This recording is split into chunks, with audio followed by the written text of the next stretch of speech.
from Rockefeller Arena in Buchanan, West Virginia for this Mountain East Conference matchup between the West Virginia Wesleyan Lady Bobcats and your Lady Hilltoppers. This broadcast is brought to you by Belmont Savings Bank, A&B Kia, Country Club Rehabilitation Campus, The Store, Undo's, Main Street Bank. Thank you again for watching on the West Liberty Sports Network. I am Todd Ullom, joined by Kyle Patrick. Again, the crew is back together after about a week, but it seems like it's been much longer than that. Tonight, the Lady Toppers taking on an opponent who is yet to pick up a win this season in the Lady Bobcats in West Virginia Wesleyan. They are 0-2 overall and 0-1 in the Mountain East Conference. Played the Lady Toppers, played a tough one this past Saturday afternoon against Glenville State, who is still undefeated. The Lady Toppers fell in that one. It was a very close one. Both teams over 100 points, 122 to 105. And right now, we will have the national anthem being played here at Rockefeller Arena. And we will step back and take a listen to the Star-Spangled Banner.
Beautiful to get that on the air every once in a while for the West Liberty Sports Network.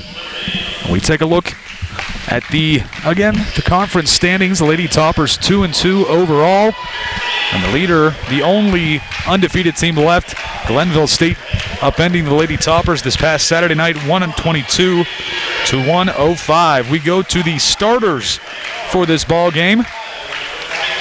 For the West Liberty Hilltoppers, we start off with number 5, Audrey Tingle, the 5'6" sophomore from West Lafayette, Ohio. Number 15, Marissa Brown. Number 15, Marissa Brown, the 6'3" senior from Columbus, Ohio. A change in that starting lineup. Audrey Tingle not able to go tonight, a little banged up, so it'll be Morgan Bruner starting in her place, the 5'9" junior transfer from Youngstown State. Also, Wheeling, West Virginia played her high school ball at Lindsley.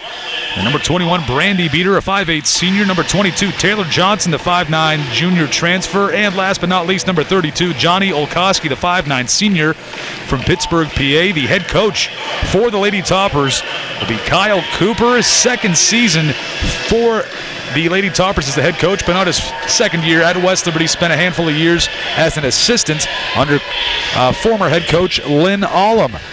Now for the Lady Bobcats of West Virginia Wesleyan, number 3, Tyra Hughes, a 5'6 junior. Number 10, Brittany Stovey, a 5'8 sophomore from Bell Vernon, Pennsylvania. Number 15, Nicole Gilliard, a 6'1 junior from Tulsa, Oklahoma. Tell me something bad about Tulsa. You're a George Strait fan, right, Kyle? Yes, I am, Todd. You know that. You don't get that reference, though, do you? Let's go. Number 24, Abby Gebauer, a 5'9 sophomore from Norwin, PA. And number 34, Victoria Jackson, the 5'8 sophomore from Marietta, Georgia. Their head coach, Vicki Bullitt, in her 3rd season as the head coach for West Virginia Wesleyan. She is a 2-time U.S. Olympian. Played for the women's basketball teams in both 1988 and 1992. So the Star Spangled Banner, definitely a big one for her, as she played for the women's version of the Dream Team in both 88 and 92. Yeah, looking for a little bit better effort from her team tonight, though, Todd. See if they can come back here and get their first win of the season. 0-2, like you said, to start the season for them. The tip-off tonight will be between both number 15s, Marissa Brown and Nicole Gilliard. It is won by the toppers. Brandy Beater gets possession. That was kind of weird. Somebody just had to grab it. It was up for grabs there for a little bit. Brandy said, I'll take it. It's like nobody wanted it. They go inside to Brown. Backing down the defender. Shot no good. Gets an offensive board. The putback is blocked. Back comes the Lady Bobcats. Yeah, tough there for Marissa. Good job following her shot. She knew she missed the first one, Todd, but like you said, I like the second one was blocked there. So Stovey goes down low to Gilliard.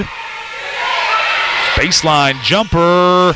Bounces no good. Victoria Jackson the rebound. The putback doesn't go either. Brown gets the board for the Lady Toppers. Taylor Johnson off the right side. 3-point shot, no good for Beater. This is Jackson bringing the ball up the floor for the Lady Bobcats. They want to go down low. They do. The shot is no good. That one missed by Abby Gebauer. Good pace here early on, Todd. Just no baskets falling yet for either team. Brandy had one that was about halfway down that didn't drop. Brandy was on fire for a while there against Glenville State. We've said it before. We've seen it this her senior season, but we've seen it so many times before. When Brandy Beater gets the hot hand, it's almost good luck for everyone to try to stop her in the Mountain East. Yeah, she gets on those little runs, Todd, and then during the season, and she is hard to stop. Hopefully she's starting one right now. Jackson, the pull-up jumper blocked by Marissa Brown. And now a foul going to be called against West Virginia Wesleyan. That will go against Gebauer, her first, team first. Yeah, first foul of the game, first stoppage of the game, 1:40 in. But, Todd, looking at this West Virginia Wesleyan roster, they're very starter-heavy when it comes to scoring. 3 starters averaging over 10 points or 10 points or more in the game, and only 1 starter averaging 5 points, and they're all or less than that. So this team's very starter-heavy. Well, we saw against West Virginia Wesleyan this 3-point shot, no good. Offensive rebound by Morgan Bruner. She's going to be fouled, and the putback attempt hits the floor, able to get up. She will shoot 2. Well, Todd, the biggest difference here early on so far is the Lady Toppers out-rebounding Wesleyan on both ends of the court right now, and Morgan Bruner, a perfect example there, grabbing another rebound, going hard to the rim, drawing the foul. First one is good for the first point of the game on a free throw. Morgan Bruner gets it 2 minutes in, the first point scored.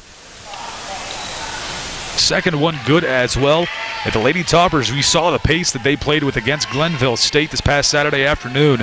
If they can play with that pace each and every game, look out, Mountain East. I can't wait to get the opportunity to play Glenville State again. And I think the team kind of feels that way as well. This shot is up, no good. Gebauer misses that one. Brown gets another rebound. That's how the Glenville game was a weird one. It just was a stretch of about 5 minutes that lost the Toppers the game in that second half. Beater's 3, no good. Offensive board again for Bruner. Can't get the shot to go. Gilliard fighting for it. Marissa Brown as well. Last touched by Victoria Jackson of West Virginia Wesleyan. The Toppers keep possession. How about that hustle by Marissa Brown, getting down on the court, making a play, and not giving up on the ball. That's a good effort there by the Lady Toppers after yet again another offensive board ripped down by Morgan Bruner. Beater receives the inbound pass. Marissa Brown snags that right out of the hands of Hughes and makes the bucket. Yeah, at first I thought Beater didn't get the pass high enough, but she just got it high enough. And Marissa Brown able to, almost like a wide receiver, catching the ball over defensive back, just rip it out of him. Well, Hughes got mossed on that exactly. one. Gilliard hands this off. Stovey puts up the deep three. No good. Long rebound. Gilliard chases it down. Bounce pass right to Johnny Olkowski of the Toppers. Here comes West Liberty. Bruner. Quick three. In and out. So close to that one dropping for Morgan Bruner. Yeah, the Toppers have had a couple of those threes now. Look like they're going to drop, but they just roll out. Step back three, banks this one in. Tyra Hughes makes it just a two, okay. Still an unbelievable bank shot. Don't know if she called that or not. It shouldn't count if she didn't. Pass goes out to the side, Brandy Beater. Around the horn, the Lady Toppers go. Johnson between the legs, dribble. She's going to be fouled by Gilliard. That'll be the third team foul on West Virginia Wesleyan with 6:12 left in the quarter. If they get 5, West Liberty will be shooting 2 the rest of the quarter. Yeah, good job by Taylor to get to the rim there, Todd. Didn't really have much options as to anybody to pass to, but good job being able to drive hard and draw another foul. Johnson makes her first. Liv Belknap makes her first appearance in this ball game, giving Johnny Olkowski a break.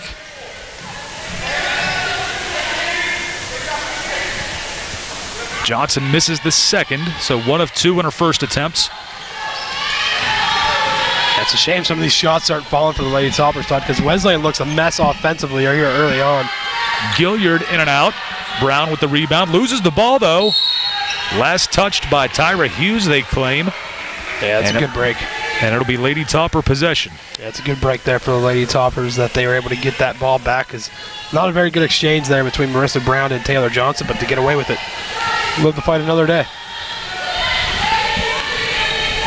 Belknap showing off the dribbling skills. Downloader Brown. Gilliard trying her best to stop her. Can't do it. And another bucket for Marissa. She's up to 4 points tonight. Yeah, just get it down to her. Give her a chance there, Todd. And so far, she's looking like she's playing hard, playing with some urgency down there on the block. Gebauer back out to Stovey. The jumper is good. Makes it a 3-point ball game. Yeah, the 2 baskets Wesleyan's hit in this opening quarter have not been easy shots. West Liberty doing tough defense and making Wesleyan earn everything they get. Beater's drive to the bucket falls. Gets her first points. Thought we talked about how good Brandy gets when she starts hitting a 3, but when she starts driving like that, that's when you know she's confident with her game. Hughes smothered by Johnson. Brandy Beater gets a block, and Marissa Brown comes up with the loose ball. Johnson. What a highlight reel lay-in. She gets her 3rd point of the night with that bucket. We've seen a lot of that from her early on in this season, and suffered with cramps last Saturday against Glenville State, and hopefully she's ready to go in this one. She looks like it. Bruner gets a blocked shot. Marissa Brown again with the loose ball. This is where you really need to capitalize on a run here, Todd. She did it at one end of the floor, does it at the other. Morgan Bruner. She's up to 5 points. Surprised not a timeout being called here by Vicky Bullitt here, the Wesleyan bench, letting it go. Toppers have all the momentum. This is where you can really go on a really big run. Jackson driving, shot is good. Her first points of the game. Jackson leading this team in points per game with 14.5. Beater decides to put up a 3 off the front of the rim. Jackson gets the rebound. All the way up the floor, bounce pass to Gebauer. Shot goes for her first bucket. Yeah, now here comes Wesleyan. That time just using their speed and getting up the court a little bit quicker than the Toppers there. Lady Toppers look a little tired right now, Todd. Downloader Brown. Gilliard can't stop her. The left hand of Marissa Brown give her 6 points. Too easy there. That's her breadbasket. Gebauer loses this ball. Belknap pushes it. Going to take it all the way herself. Left-hander no good. Rebounded by Gilliard. And the Toppers do have numbers back on defense. Stovey going to drive on Beater. Shot goes. Yeah, this has been a really good tempo first quarter. But Todd, Morgan Bruner on that possession before the last one made another key defensive poke that led to that attempted layup by Olivia Belknap. Great pace, though, here early on. Well, with that stoppage in play, we will take the media timeout. Just under 3 minutes left in this first quarter. Toppers lead 16-10 over Wesleyan on the West Liberty Sports Network.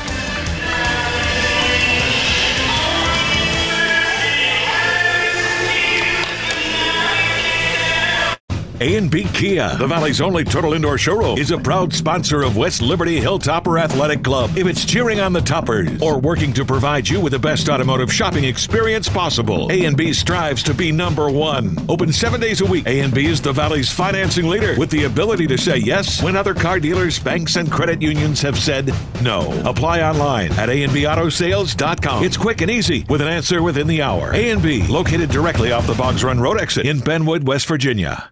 Meet the dreamers, the doers, the teachers, and the entrepreneurs, the caregivers, the creators, the volunteers, and the decision makers. They chose West Liberty University for their total college experience, and now they're changing, designing, and connecting the world. Learn more at Black and Gold Day on December 4th and register to win a $1,000 scholarship. Get registered today at westliberty.edu/visit. Visit, tour, connect at West Liberty. Welcome back to the Rockefeller Arena. I keep almost saying center. I know I did it the last game, trying to promo this game coming up. Enrollment of 1,400 students, founded in 1890, located in beautiful Buckhannon, West Virginia. The team name, in this case, the Lady Bobcats for West Virginia Wesleyan. 3-point shot by Olkowski, doesn't go off the inbound pass. The 5 on the floor now for the Toppers. Belknap Fodor into the ball game as Taylor Johnson swats this pass away. Hughes the last to touch it for Wesleyan, so the Lady Toppers get it. But again, Johnson, Fodor, Olkowski, Brown, and Belknap on the floor for West Liberty. And Todd, I will add, it looks like there might be just as many West Liberty fans here for this women's game, which is always nothing surprising to us because the Topper Nation travels so well. Oh, yeah. Johnson gets this one to fall. Beautiful move there by Taylor Johnson, and even more beautiful finish. Looks like she could be heating up in this game. Taylor Johnson coming into this game averaging 20 points and 4.5 rebounds. Taylor does it pretty much across the board. Assists, rebounds, offense, defense. It doesn't really matter. Taylor is pretty stout at everything. This 3-point shot airballed by Stovey. And she has a little smile on her face as she walks down the floor. Todd, when you sit out a year like Taylor did, I mean, that gives you a lot of time to work on almost every aspect of your game. And she's come out here in the early going of the season and really proven it. Toppers want to go down low. They do find Marissa Brown. Left-handed shot is good against number 50. That is Kiara Rodriguez of West Virginia Wesleyan. Yeah, Toppers starting to really feed it down to Marissa Brown. West Virginia Wesleyan kind of forgetting about her down there a little bit. This is Z Long. Driving on Fodor. Shot no good. She is fouled.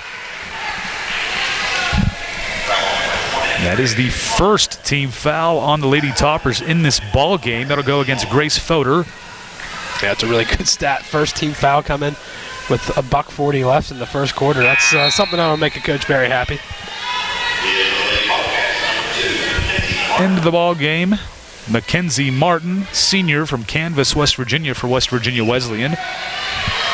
Both free throws are made by Z-Long with about 95 seconds left in the opening frame. Johnson can't go coast to coast. Rodriguez with the rebound. Z-Long pushing the pace again. Yeah, Wesleyan really trying to push up tempo here. Hughes finds Gebauer. The jumper is good. They keep hitting those little mid-range, tough little jumpers, but looks like that's where they want their shots to be from. Olkowski finds Belknap, now to Fodor. Marissa Brown one-on-one with Rodriguez. Shot is good again. Can't stop that. Yeah, no matter what they do, Wesleyan having trouble with Marissa Brown. Double digits now, 10 of West Liberty's 22 points.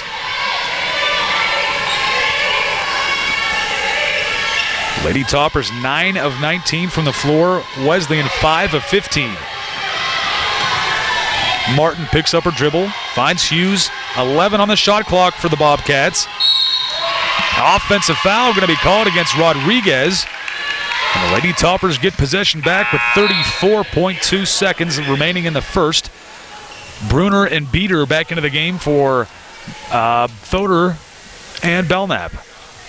Yes, so some fresh legs here to close out this quarter. You said, Todd, just 34 left, and see if the Lady Toppers can finish it strong.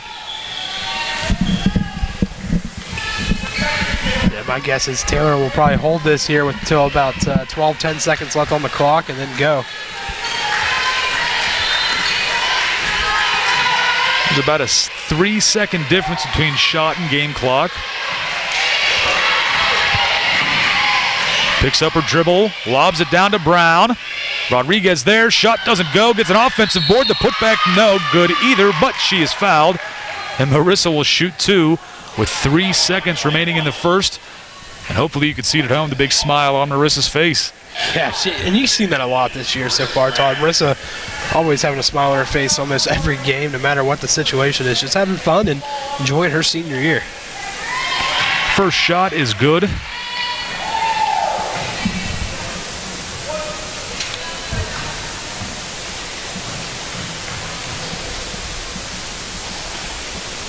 Second goes as well. Lindsay Humble into the game for Marissa Brown to give her a 3-second break before the second quarter starts. Yeah, Todd, that's a great move by Coach Cassie Seth. Get Marissa out of there with 3 seconds left. Give her a little extra break, and also you don't want her picking up a stupid foul with under 3 seconds left in the first set quarter. Jackson loses this one on her way up the floor. The quarter ends. The Lady Toppers lead by 11, and 11 of those points have come. Let me double check that just to make sure that Marissa has 11. She got 12, I apologize. Half of the Lady Toppers points coming from Marissa Brown in that first quarter. 8 rebounds. So she's almost got a double-double in the first 10 minutes. Not too shabby. We will be right back for more on the West Liberty Sports Network.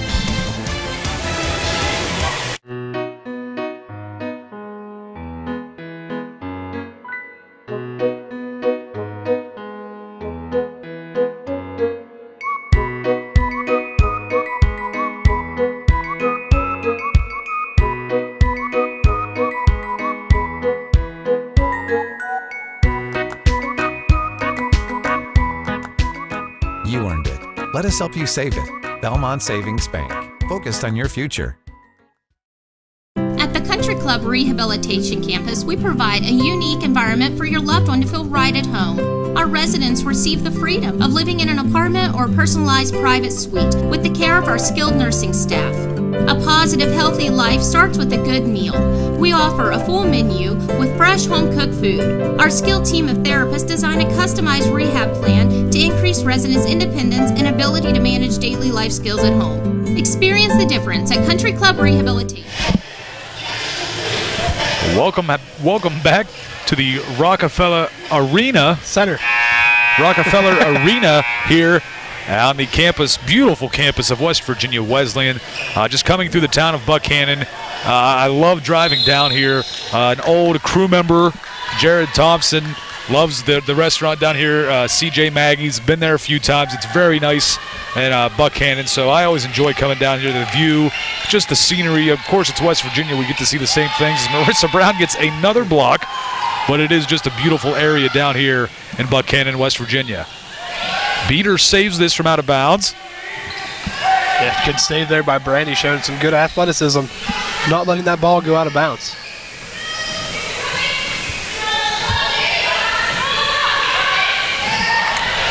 Bruner loses this one off the tip of her fingers a little bit. And the Bobcats will take over.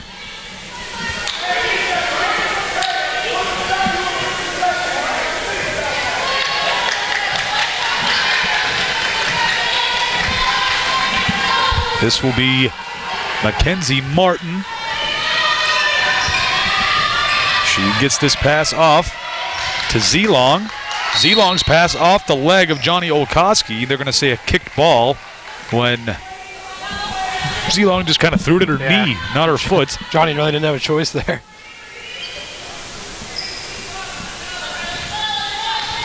DeBauer throws this one into Martin.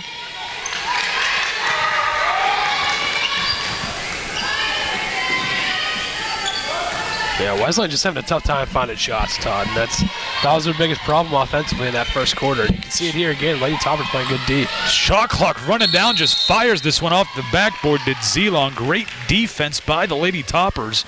Did not hit the rim, so it's a shot clock violation. Yeah, that was basically the entire first quarter. Lady Toppers doing a good job of not really giving up anything whatsoever to West Virginia Wesleyan and giving them no open shots or any open looks. Number 42, Carrie Barnett, takes the place of number 21, Alexis Zelong for Wesleyan.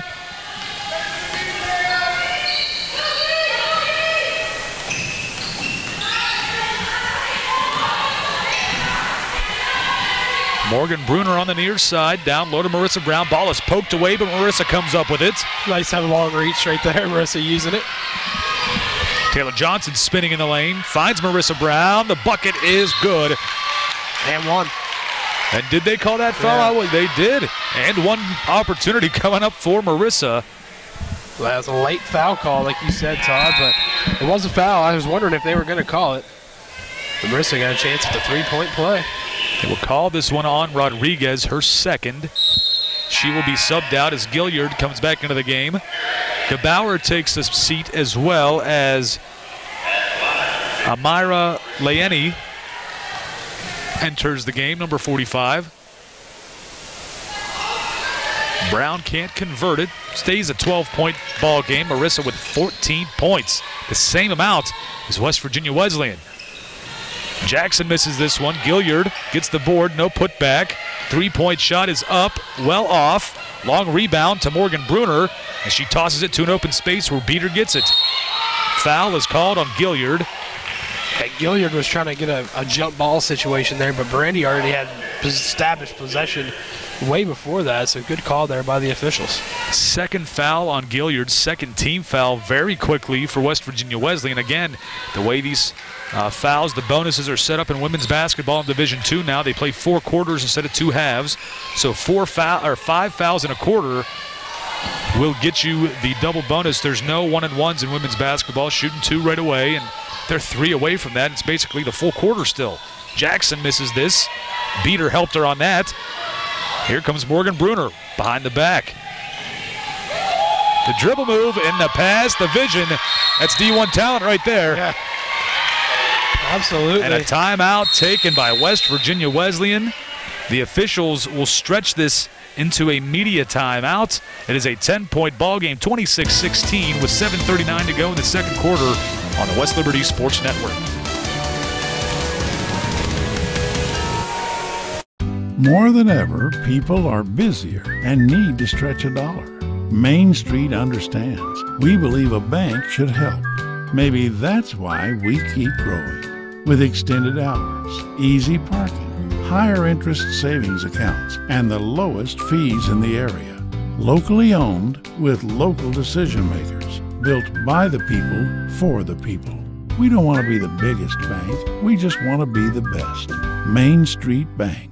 Undo's Catering, family-owned since 1953. With newly remodeled catering facilities throughout the Ohio Valley, Undo's can accommodate banquets from 25 to 700 guests. Undo's caters weddings, picnics, corporate events, holiday events, and job site drop-offs for the construction and oil and gas industry. Call 304-233-5566 today. Undo, pride is our main ingredient. Undo's. Welcome back to the Rockefeller Arena, as Mountaineer fans will like hearing this song. Always. We'll leave it at that. The Hilltoppers from West Liberty, West Virginia, founded in 1837. An enrollment of 2,522 students. 3 of those are with me right now helping run this broadcast. Marissa Brown, another block. It will go off of Marissa out of bounds and will stay with the Wesleyan Bobcats. But Marissa Brown already has a double-double in this ball game. Yeah, that's just an unreal, Todd. And I want to also point out another cool statistic here, if I can say it. 0 fouls for the starters who are in the game right now. And they were the starting 5 in the first quarter and played majority of the game. 0 fouls between all of them. Stovey hits a three-point shot. And that is her first points of the game, I believe. Down low to Marissa Brown. Gilliard trying to do what she can, but that's not much of anything. Marissa Brown look out, dominating this ball game. Yeah, look out. This could get ugly for Marissa Brown getting beaten up on this West Virginia Wesleyan team. She might outscore them here this half. You never know. She has 16. They have 17. Well, 19. Gilliard gets her first bucket. Is trying to look at the scoreboard. Yeah, her first bucket of the ball game. She had a free throw earlier.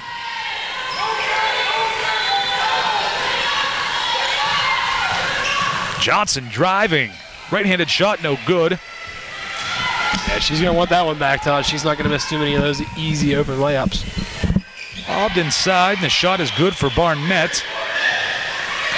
Picks up her first bucket. She's averaging 0 points on the season, so a good one for her to score.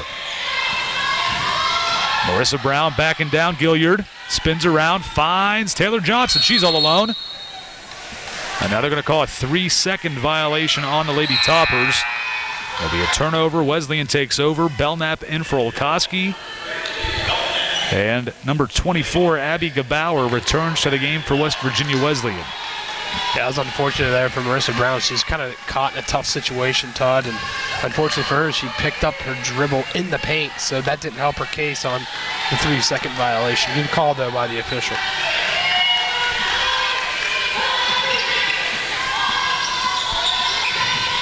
Gebauer searching for someone, finds Jackson.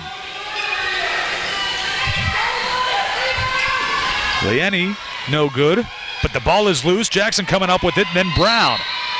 Now they're going to call a foul.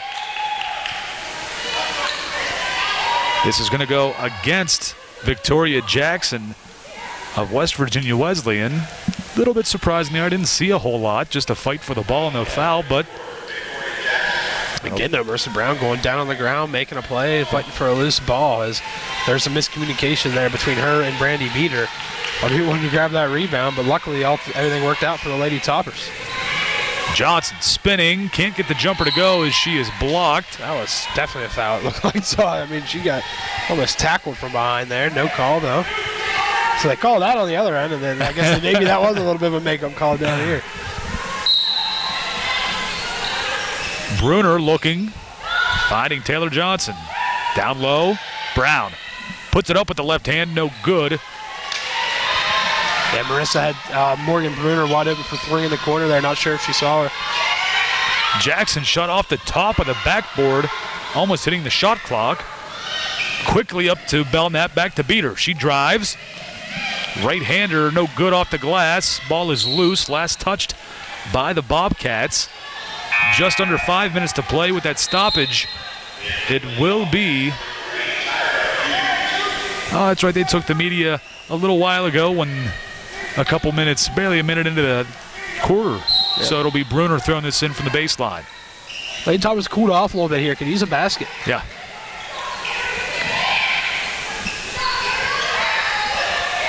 Johnson steps back, gives it to Brown. Shot doesn't go, and Hughes gets the rebound. Goes underneath the bucket. Morgan Bruner knocks this into next week and out of bounds. Wesleyan keeps possession. And like she got back because I think it was her girl that beat her down the court there, but Morgan gets the last laugh. The block shot. Toppers have had a number of those here in this game. Leanne's shot no good, rebounded by Bruner.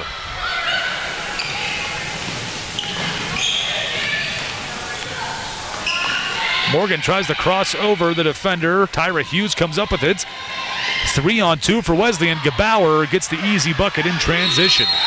Timeout called by the Lady Toppers. Yeah, Coach Cooper not liking what he was seeing there. It was all Wesleyan in the last, what would you say, Todd, 2-3 minutes. And like I said, the Lady Toppers cooling off significantly there. This will be just a quick 30-second timeout for Coach Kyle Cooper and his Lady Toppers. A 7-point ball game. We'll take a look at some stats here. So far in this ball game, the Lady Toppers 12 of 30 from the floor for 40%. West Virginia Wesleyan 8 of 25 for 32%. Each team hitting just one three-pointer so far. And the Toppers out rebounding Wesleyan 18-15. And take a look, Marissa Brown, what she's doing so far. 7 of 13 from the floor, 2 of 3 from the foul line, 12 rebounds, 3 of those offensive. They only credit her with 1 block. So far, the Toppers only credited with 2 team blocks. We know we've seen more than that. But 16 points so far for Marissa. Beater loses this one. And Stovey comes up with it quickly up to Tyra Hughes. 2-point shot, no good. Long rebound to Taylor Johnson. Gilliard trying to chase her down, does. Back to Bruner, 3-point shot, no good. And out of bounds it goes. Wesleyan takes over. Fodor and Olkowski enter the game for the Lady Toppers for Bruner and Beater. And Taylor Johnson knew exactly what she was doing when she was driving up the court. She was going to look for somebody to spot up from 3. Just wouldn't go that time for Morgan.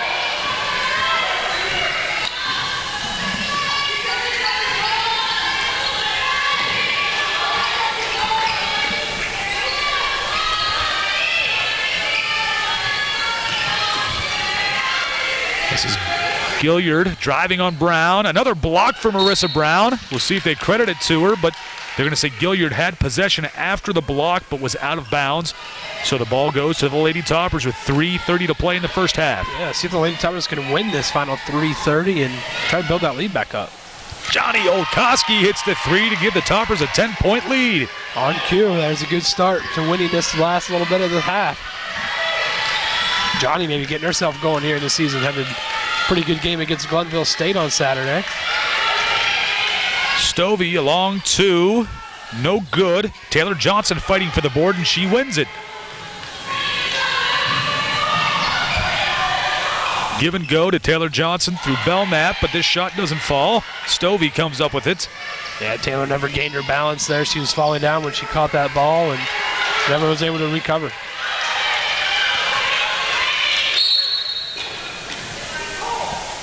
Oh, foul going to be called against the Toppers, going to be against Grace Fodor. Team first of the second quarter. And there's only 2 team fouls in the entire game, I believe, for the Lady Toppers, and both of them have gone to Grace Fodor. Yeah. Bounce pass to Gilliard, connects. Tyra Hughes straightaway 3 off the front of the rim. Loose ball, out of bounds it goes. It did go off a Lady Topper after the rim, so it'll stay Wesleyan possession. Yeah, I thought maybe that was going to be Lady Topper possession. I think Taylor Johnson thought so too, as she kind of gave up on going after the ball.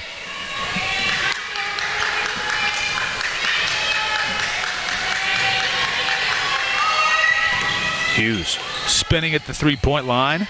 Gebauer bobbles that ball but regains it.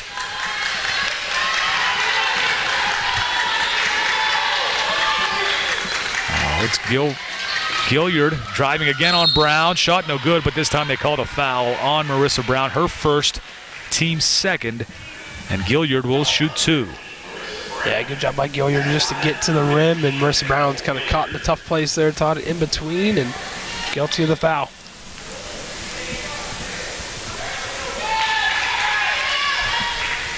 First one good for Gilliard. Wesleyan perfect from the free throw line tonight. And of course the broadcaster's jinx does not work on the opposing team. Never does.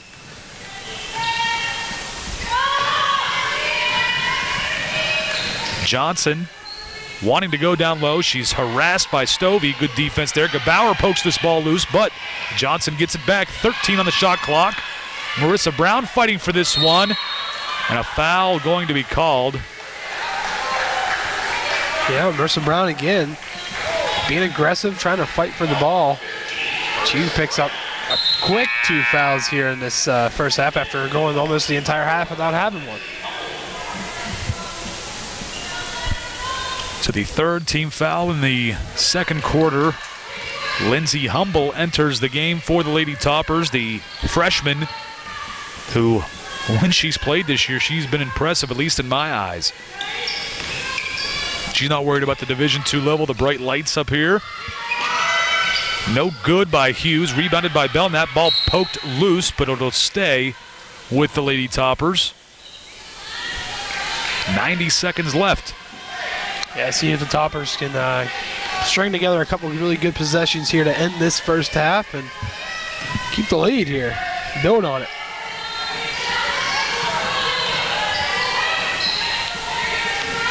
Fodor to the near side. Finds Belknap in the corner. Loses the ball to Tyra Hughes. They say last off of Belknap. And possession will go to Wesleyan. Yeah, not sure what happened over there in the corner. It looked like it was going to be Lady Topper ball, but it must have glanced off of Olivia right at the last second. Fisher's got a better vantage point than anybody else down there. They're right there in front of it. And Gilliard getting worked on by the athletic trainer for West Virginia Wesleyan. Not sure if it was a bloody nose. I believe it could have been, but it's all cleaned up and we're ready to play.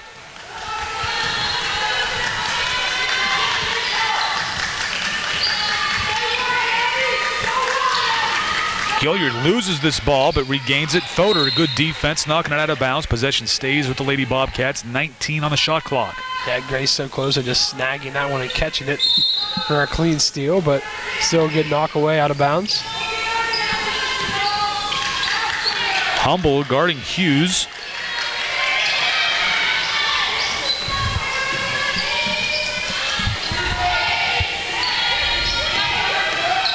Stovey driving, shot rolls around, no good. Offensive rebound, the putback is good.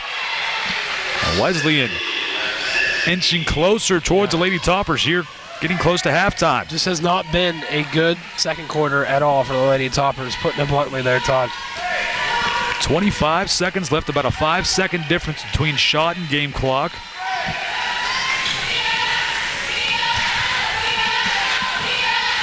Down to 10 on the shot clock. Fodor.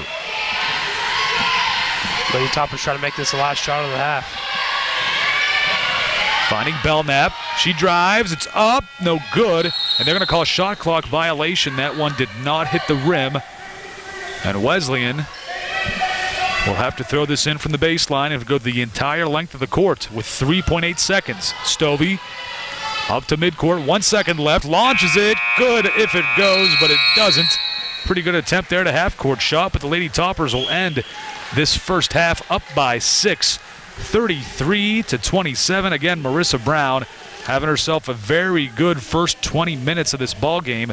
16 points, 12 rebounds, as she's shooting over 50% from the floor. When we come back after the break, we will have some halftime stats for you.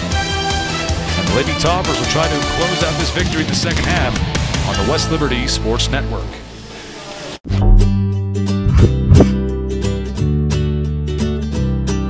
Hey, I'm Heather. I'm a political science major at West Liberty University, and I'm going to show you what it's like to be a student in the program.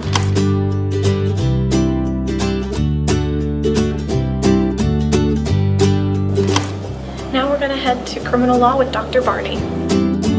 My aunt was the one that actually suggested that I go into political science because I'm thinking about going to law school, and she said a lot of applicants are in pre-law and criminal justice. I chose West Liberty because it's closer to home, it's a lot more affordable. I'm a presidential scholar, and I got the Promise Scholarship because my GPA was so high when I graduated high school, and that combined with my ACT score, it was pretty obvious I was going to go here. Now we're heading into Ethics of Criminal Justice with Professor Walters. So, did anybody see that they are starting to come out with different victims saying that they fabricated their stories? Yes. So, what are your thoughts on that? Generally, it's a lot of lecture-based classes, but it's a really laid-back setting. So if you have a question halfway through the lecture, you can just ask it.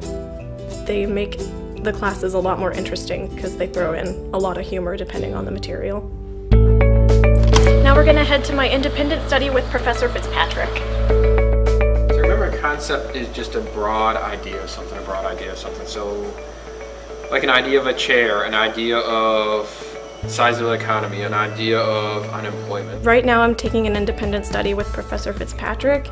We're learning about methods and research techniques. I am working on a research paper where I have to pick a topic. The topic that I chose for it, I chose human trafficking, and my whole hypothesis is human trafficking is more likely to happen in an autocratic country than it would be in a democracy. So that's all frequency distribution is. I like to go to Jasmine's Cafe and get a coffee and study. Can I get a small caramel delight?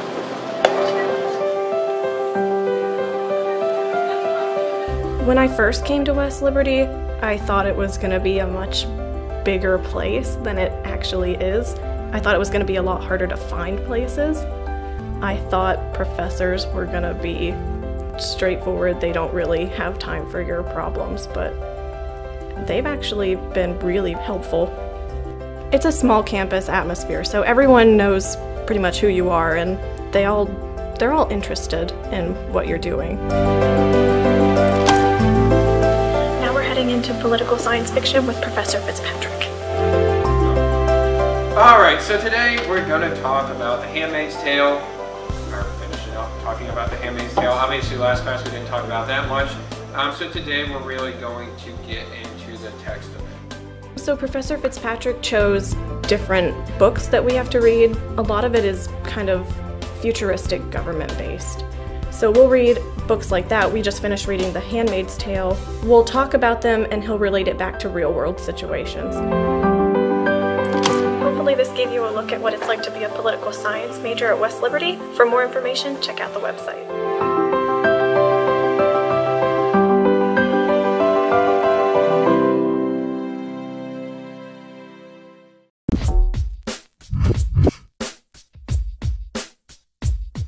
Hi, my name is Cody Wagner. I'm a criminal justice major here at West Liberty University. I'm going to show you what it's like to be a student in this program.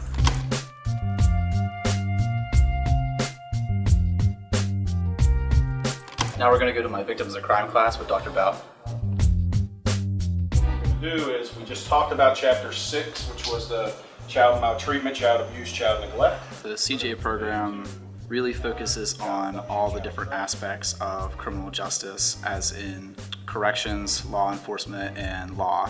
Dr. Bell has the networking capabilities to be able to help propel you into the criminal justice system in which way you want to go, which makes it a little bit more unique compared to just somebody running the program out of a book.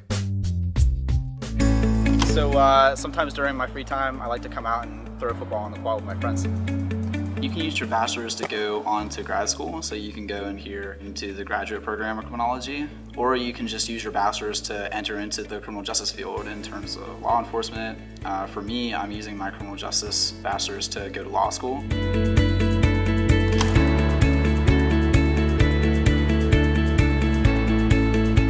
Hi, now we're going to go to my internship at the Ohio County Courthouse. This semester I'm doing an internship at the Ohio County Prosecuting Office. Everyone in the criminal justice major is required to do a 200-hour internship. It's nice that I have the opportunity to do an internship through the school that will prepare me for the exact field that I plan on entering after graduating. Being at the internship has showed me what it's like to be an attorney more than what you see on TV. Going to court is the fun side. You don't really see all the detailed paperwork that you have to go through and all the work that they really put in behind the scenes. So really the internship's just sparking more of my curiosity to get more involved. Now we're at the Fight Out House, and I like to just hang out here and play video games with my brothers. I'm president of Phi Delta Theta on campus. We're an international fraternity that strives on business as well as social aspects.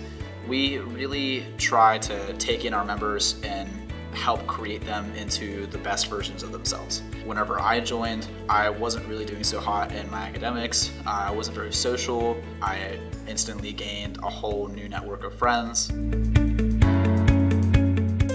So tonight we're hosting our bit dinner for all the new recruits for Phi Delta.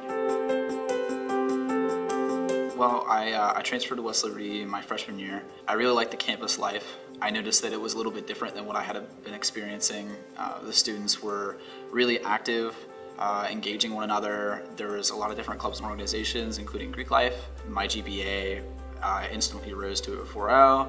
I became more involved. I joined student government. I joined Greek life. Now I'm the president of my fraternity. So it's really helped me grow as a person transferring here.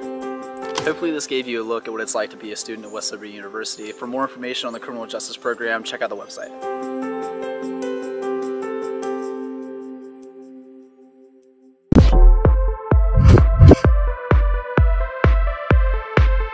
Hi, I'm Kaylee, and I'm a biology pre-med student here at West Liberty, and I'm going to show you what it's like to be a student in this program.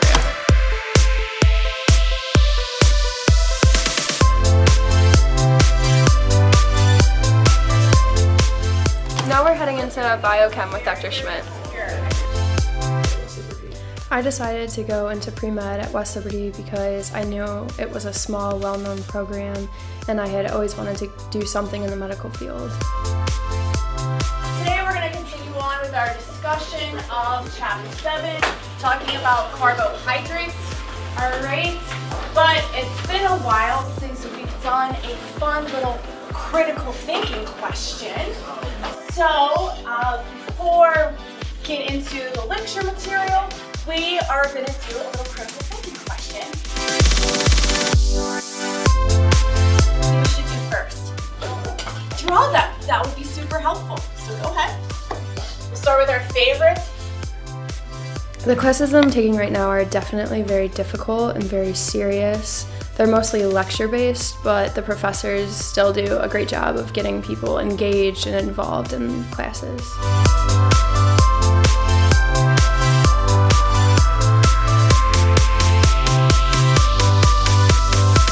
So today we're heading into our biology club cabinet meeting.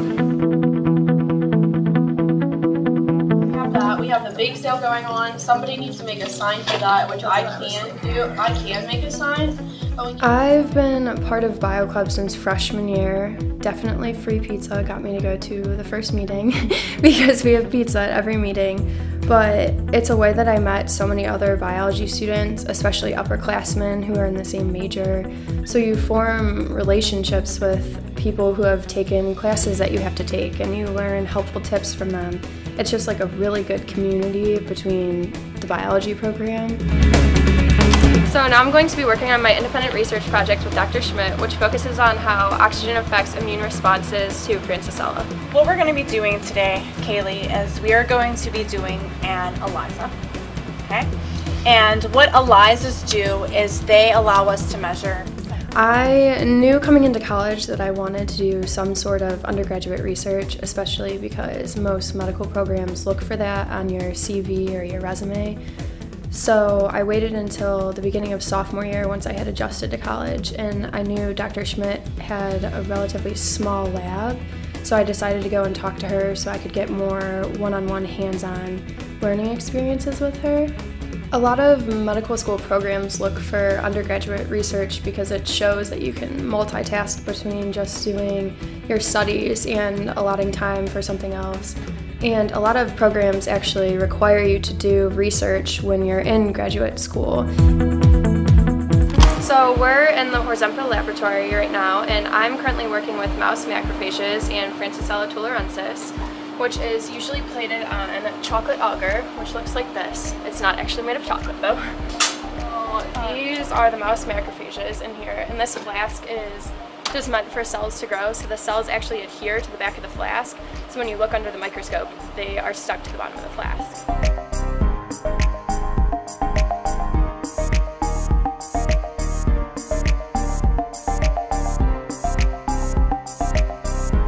Now we're heading into molecular biology with Dr. Kreisberg. It's definitely difficult, but it's so nice having such small class sizes because you really get to know your professors.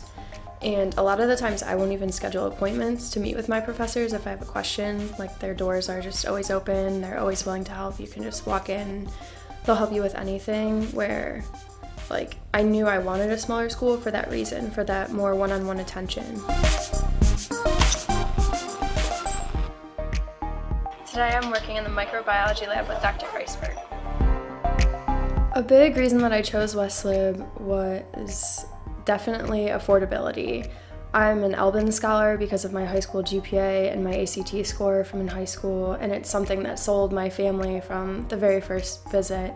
And also, even though I'm technically out of state, I get the metro rate, which is awesome because it does bring tuition down so much from when we were first looking, thinking, oh, an out-of-state school, it's probably so expensive, but it's not.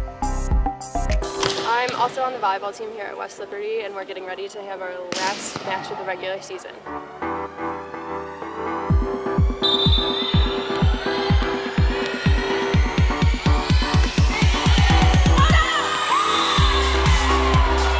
Being a student athlete definitely has taught me time management. It's really difficult when you have a stretch of away games that could be 4, 5, 6 hours away on a Tuesday night when you have class at 8 a.m. on Wednesday morning. But I personally think it helps me because I know I need to study for certain exams or classes because I don't have time to procrastinate or to slack off. I hope this gave you a good look at what it's like to be a biology pre-med major here at West Liberty. For more information, check out the website.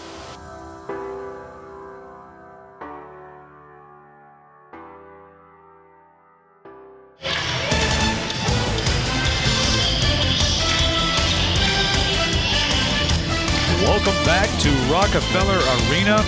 It is 33-27. The Lady Toppers lead over the Lady Bobcats. And if you can hear the music over our headsets, the men's basketball team for the Hilltoppers will be playing later on tonight. We are not at the ASRC. It's what it sounds like right now. But let's take a look at some of the halftime stats from this first half against the Bobcats. The Toppers shooting almost 40%. Wesleyan below 30%. Toppers tough shooting behind the arc tonight, but worse for West Virginia. Wesleyan free throw percentage good for both teams, but the Toppers out rebounding the Bobcats 21-17. Both teams with 2 steals, but the Lady Toppers, as usual, double-digit assists already in the first half. We go to the individual stats. The leading scorer for the Lady Toppers, Marissa Brown, with 16 points. She also leads in rebounds with 12. Taylor Johnson leading the way in assists with 5 in that opening half. And Stovey and Gebauer with 7 points apiece for West Virginia Wesleyan. Jackson with 2 assists, and Gilliard with 7 rebounds in that first half. Also for the Lady Toppers in points, Taylor Johnson with 7, Morgan Bruner with 5, and then Johnny Olkowski with 3, and Brandy Beater with 2. That rounds out the scoring for the Lady Toppers. West Virginia Wesleyan, Gilliard and Gebauer have 5 apiece. Nobody else has more than 2 for West Virginia Wesleyan. Yeah, Todd, it really was just a tale of 2 quarters. The Lady Toppers dominated the first quarter.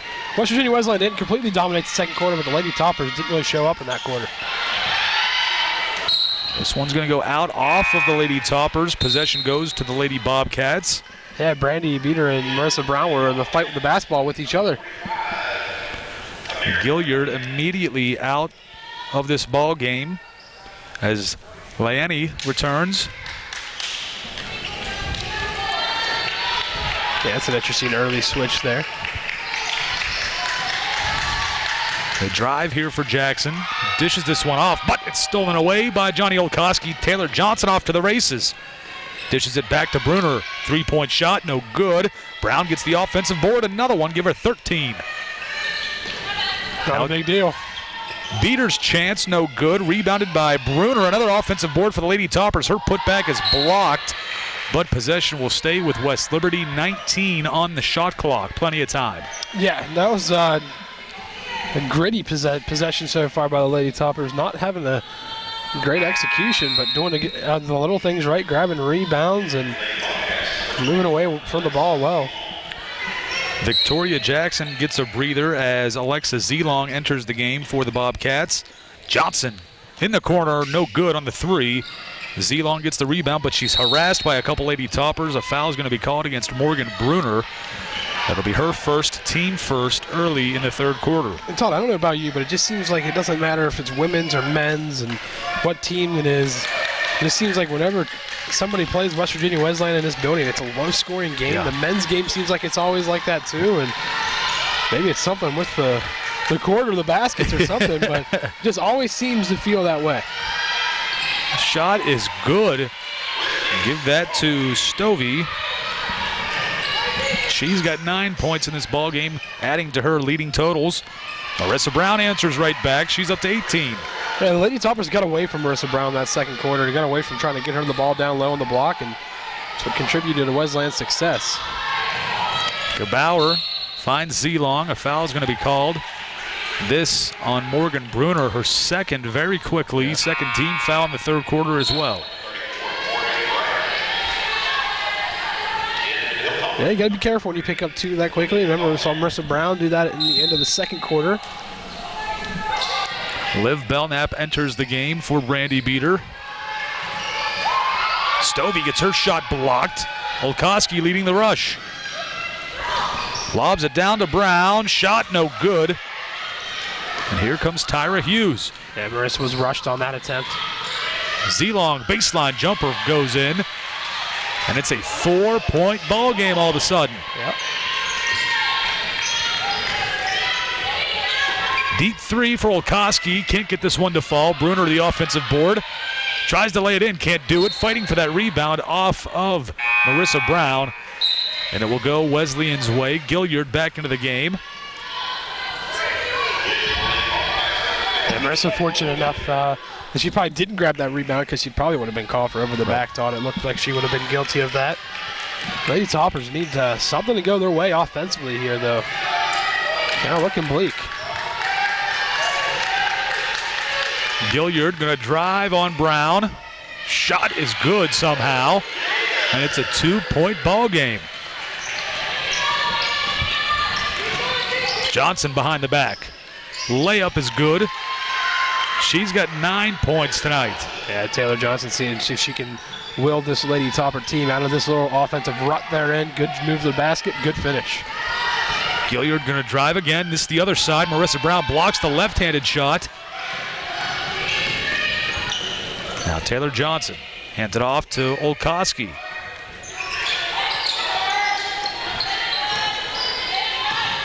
Johnson will drive. Shot is good again. Johnson up to 11 points. The second Topper in double digits tonight. Now, if you're going to take away Marissa Brown down low, you better be careful of the Lady Topper speed and ability to get to the hoop. Taylor Johnson showed it there on back-to-back possessions. Hughes trying to drive on Johnson. Spins a couple times. Now it's Gebauer along two. No good. Rebounded by Marissa Brown. Yeah, Wesleyan's tried a lot of those long twos that could be threes almost. And Morgan Bruner able to swat this ball away from Stovey, but when it hit the floor, it was out of bounds. And Coach Hallett even over there with the rest of the Topper Nation looking at the officials like that's Black's ball. That's what he was saying. That's West Liberty ball. And that was kind of the same look Morgan Bruner gave him. Well, it's nice to know that Coach Hallett has Coach Cooper's back and vice versa, I'm sure. Shot no good for Stovey. Brown picks up the rebound and dishes it off to Taylor Johnson. Taylor using her speed. No shot on the play. They're going to say a foul on Marissa Brown, her third. And Beater re-enters the game for Olkowski. Yeah, I didn't really see the foul call there on Marissa there, Todd, but it's a tough one. She's got to be careful. 3 fouls now on her with a lot of this game left. Corinne Todd enters the game, number 25 with the ball. Stovey gets a breather. Gilliard at the elbow. Puts up a shot from the free throw line. It's good. Yeah, Marissa Brown gave her space that time, and she took the shot. Gilliard now with 8 points. Brown says, take that. Yep. She's up to 20.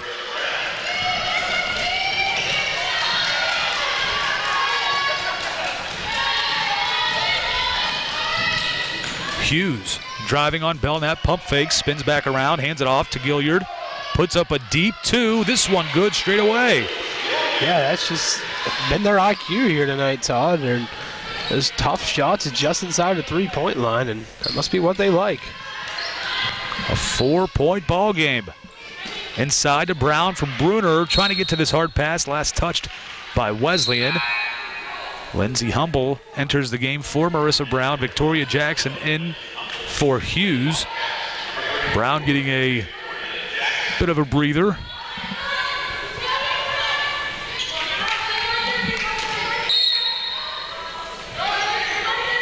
Bruner looking, finds Johnson in the corner. Three-point shot is up, rolls around and falls. 14 points for Taylor Johnson. A little bit of FaceTime there by Taylor Johnson right in the defender's face. He hit that three.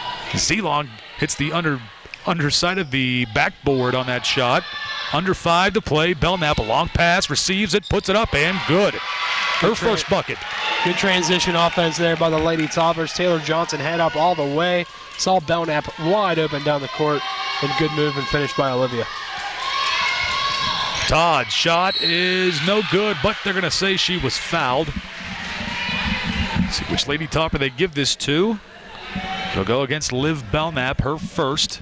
And with that stoppage in play, it is going to be a media timeout. We take the break as well. Lady Toppers lead by 9 again, 46-37, 4:38 to go in the third on the West Liberty Sports Network. A&B Kia, the Valley's only total indoor showroom, is a proud sponsor of West Liberty Hilltopper Athletic Club. If it's cheering on the Toppers or working to provide you with the best automotive shopping experience possible, A&B strives to be #1. Open 7 days a week, A&B is the Valley's financing leader with the ability to say yes when other car dealers, banks, and credit unions have said no. Apply online at ANBAutosales.com. It's quick and easy with an answer within the hour. A&B, located directly off the Boggs Run Road exit in Benwood, West Virginia.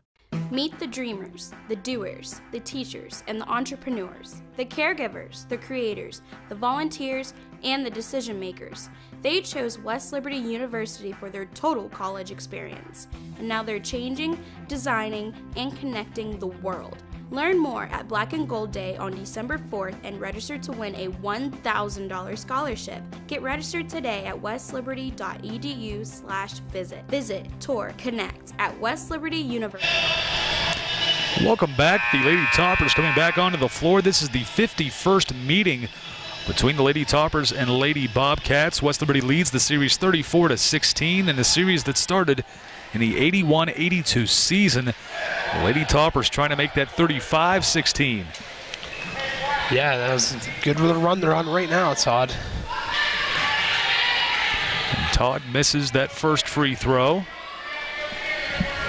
It's an easy name for me to remember. How would you be doing at the free throw line, though? That's the question. Much worse, I can promise you that. She Whatever. went 0 for 2. You don't like your chances. I would find a way to go 0 for 3 if I was shooting 2, I promise.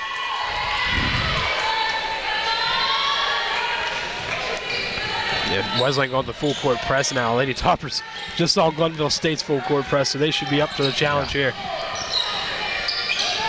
Bruner going to be fouled on this one by Zelong, and Zelong, good sportsmanship there, helping Morgan get up. Yeah, just maybe incidental contact that made her go down on the ground. It's Zelong's second, team first in the third quarter. Zelong comes out, and Barnett comes back in, number 42.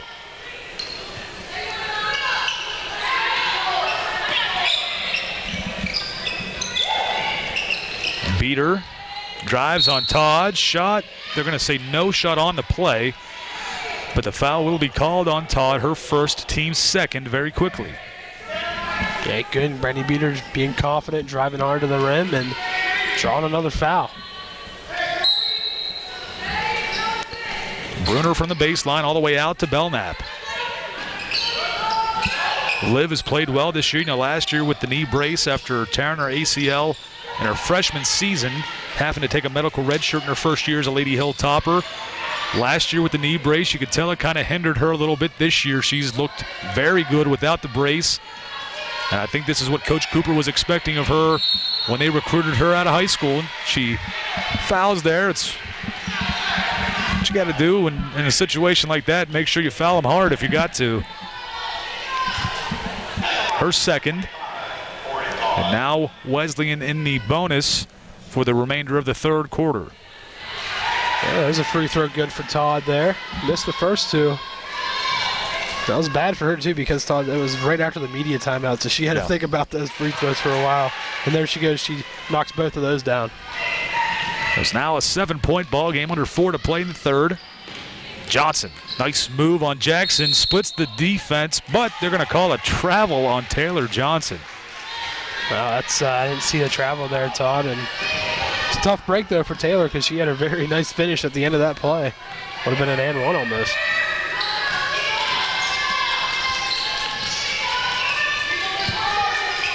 Gilliard at the top of the key, driving on Humble, spins.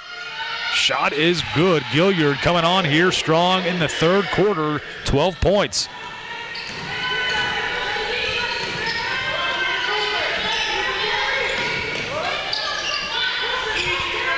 Beater almost loses that one, keeps control. Finds Johnson, drives behind the back dribble, spins, splits the double team, and the underhanded layup. I don't know how she worked her way out of that one, Todd. The double team, like you said, and able to split through the defense and put up a very nice looking layup. We told folks last year getting to watch her practice as a red-shirted player that practice is all she had. Gilliard able to make that shot, the end one coming up. And Nicole Gilliard, 14 points now, trying to make it 15 with this and one opportunity. But Taylor Johnson, we got to see it in practice all last season long. And now we're finally getting to see it in games, so is Topper Nation. Yeah, she's been the big spark. Yeah, Gilliard at least, she's been the big spark here for the Wesleyan team in the second half, as well as Johnson for the Toppers. This one last touched by Abby Gebauer. She disagrees, but it will still be Lady Topper basketball. And I thought they could have maybe called it over the back on that as well.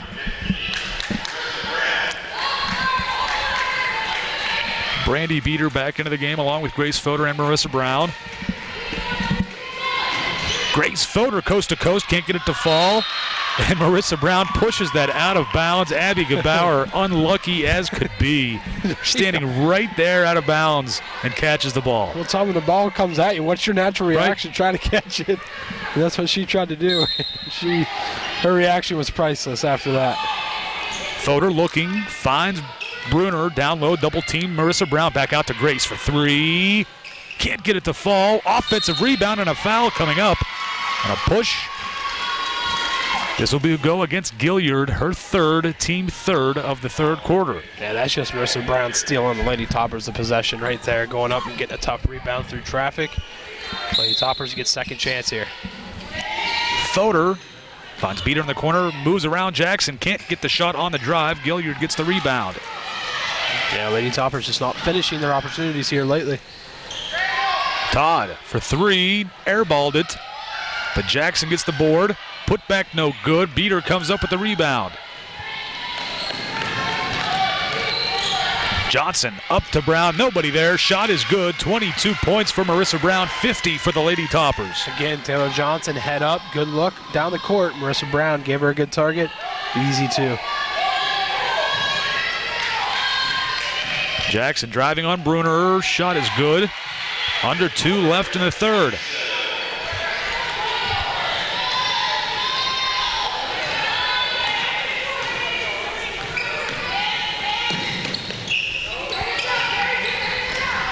Marissa Brown one-on-one with Gilliard. Backing her down, knocks her down. Shot is good.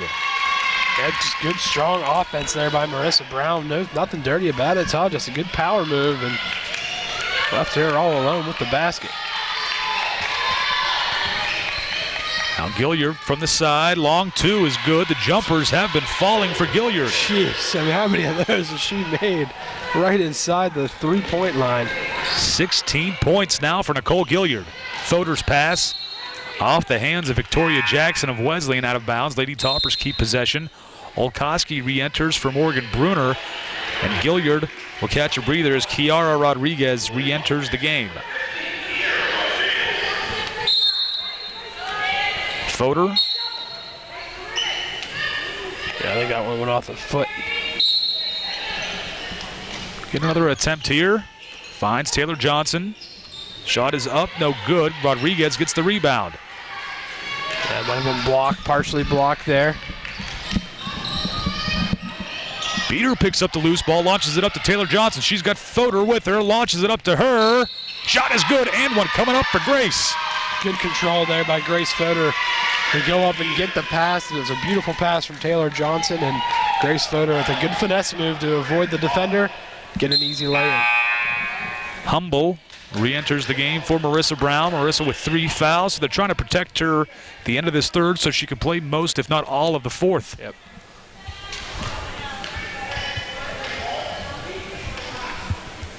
Fodor converts, 55-47, back to an 8-point ball game with 57 seconds left in the third. Well, Lady Topper's starting to get a little bit of traction here in this third quarter. See if it'll carry over here on defense. Gebauer from the middle of the lane. Shot is good. Yeah, I wasn't sure why she stopped up and took a jumper. She could have just went and laid it in. These Wesleyan teams, this Wesleyan team likes their mid-range.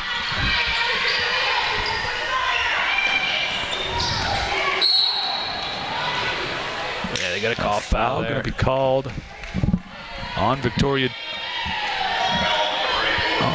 Jackson. It'll be her second. West Liberty's now in the bonus in the final 30 seconds.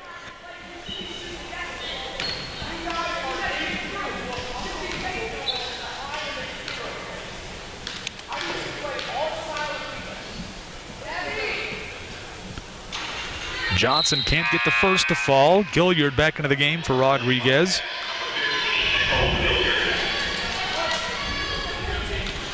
Again, Gilliard having a very good third quarter. See if she can continue that to make it a very good second half for Wesleyan. Yeah, 3 fouls for her, though, too, so that's going to be the big story to watch in the fourth quarter. Her and Brown both with 3, and both look like they don't plan on slowing down offensively. Gilliard spinning on Humble. Shot no good. Ball is loose. And Taylor Johnson comes up with it for West Liberty. And knocked down from behind is Johnson. She's okay. So is Victoria Jackson. Good to see. Yeah, it's a dangerous play, though, Todd. Coming from behind like that and with that much speed and momentum, somebody could have got seriously injured there. Luckily, like you said, Todd, everybody's just fine. It's the third foul on Gilliard. I'm sorry, Jackson. Johnson makes her first. She's up to 18 points. Hughes and Stovey return to the game for Wesleyan.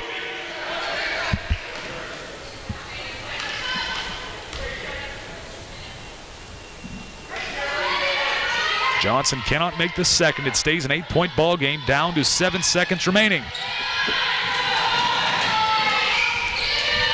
Shot is up and airballed. Brandy Beater comes up with it. That's the end of the third. Lady Toppers lead it by 8, 57-49. When we return, it'll be the start of the fourth quarter on the West Liberty Sports Network.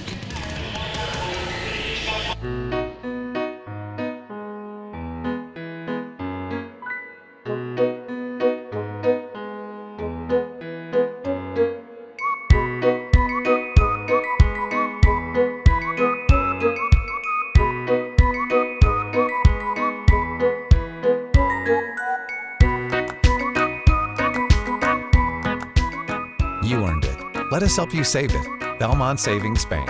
Focused on your future. At the Country Club Rehabilitation Campus, we provide a unique environment for your loved one to feel right at home. Our residents receive the freedom of living in an apartment or personalized private suite with the care of our skilled nursing staff. A positive, healthy life starts with a good meal. We offer a full menu with fresh home-cooked food. Our skilled team of therapists design a customized rehab plan to increase residents' independence and ability to manage daily life skills at home. Experience the difference at Country Club Rehabilitation. Welcome back to Rockefeller Arena. The Lady Toppers up by 8 points, 57-49, going into the final 10 minutes of this ball game, the start of the fourth quarter. It'll be Marissa Brown, Brandy Beater, Taylor Johnson, Morgan Bruner, and Johnny Olkowski, the starting lineup tonight. Audrey Tinkle not starting. Got a little bit banged up towards the end of that game against Glenville State. Yeah, she is dressed, though, so, I mean, but it looks like she's probably not available, Todd, but she did try to give it a go in warm-ups, but must be favoring something on that ankle. Hughes looking. She's going to drive on Beater. Spins at the block. Shot no good. They're going to call the foul on Brandy. It'll be her first, team first of the fourth. Yeah, looked like some pretty good defense there by Brandy. Tough luck there on the foul. Hughes misses the first.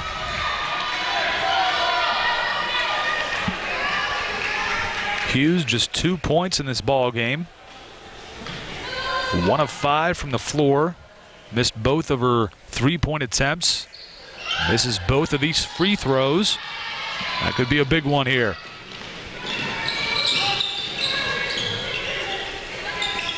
Bruner, nice dribble. The shot, she's going to be fouled. And again, more good sportsmanship between these two teams. Bruner will shoot 2. The foul will go against Todd, her second. Todd, you're fouling a lot here in the second half. That's what I try to tell people. I couldn't play basketball. I was bull in a china shop. First one is good for Bruner.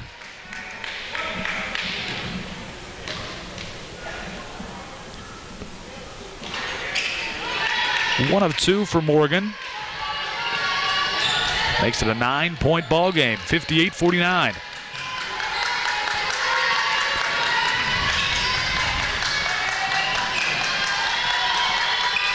Gilliard hands it off. Shot is good. Give that to Carrie Barnett. Yeah, good ball movement there by Wesleyan. Gilliard, just everything's running through her right now, Todd, for the Lady Bobcats. Beat her down low to Marissa Brown. Shot, no good. Barely just hanging on that rim. Hughes down low to Todd. Shot is good. 5-point ball game. Yeah, this has just been a game of momentum swings, and you're seeing another one right now.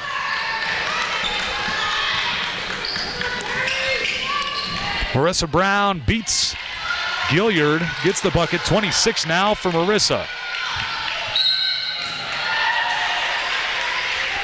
Foul going to be called against Olkowski. It'll be her first, team second. Yeah, Johnny just stepped in front of her there just a little bit too late there, Todd, and trying to break up that pass.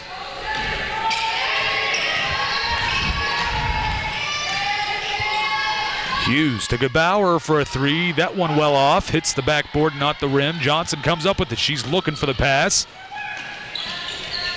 Finds Olkowski wide open for 3. Drills it. Johnny, give her 6 tonight. Yeah, what a pass there by Taylor Johnson. It's kind of like a little flip behind the back, and it looked pretty nice. Johnny Olkowski had time to dust that thing off and pick her spot. Gilliard driving, shot no good. Rebounded by Johnny Olkowski. Quickly up to Taylor Johnson. I think Marissa might have got a piece of that.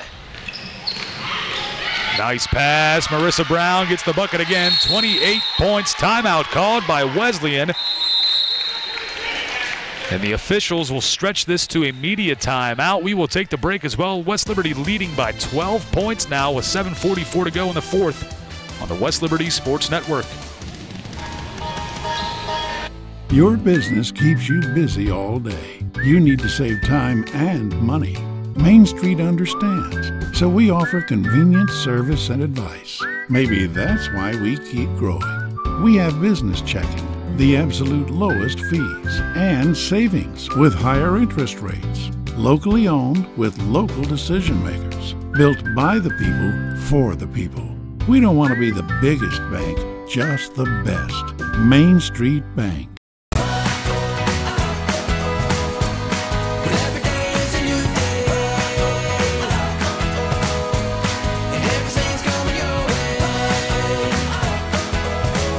Visit Wheeling, West Virginia.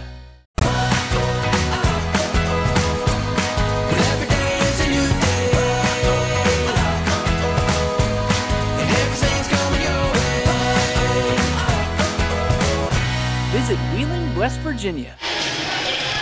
Welcome back. The next time you'll see the Lady Toppers, or at least the Lady Toppers will play, will be Wednesday, November 21st at 1 p.m. down at Winston-Salem, North Carolina, as they take on Winston-Salem State. And after that, they will go to Embry-Riddle. But the next home game you can see the Lady Toppers play on the West Liberty Sports Network will be against Urbana Wednesday, November 28th at 5:30 p.m. at the ASRC. Yeah, tough road trip coming up for the Lady Toppers, but maybe some warmer weather in their future.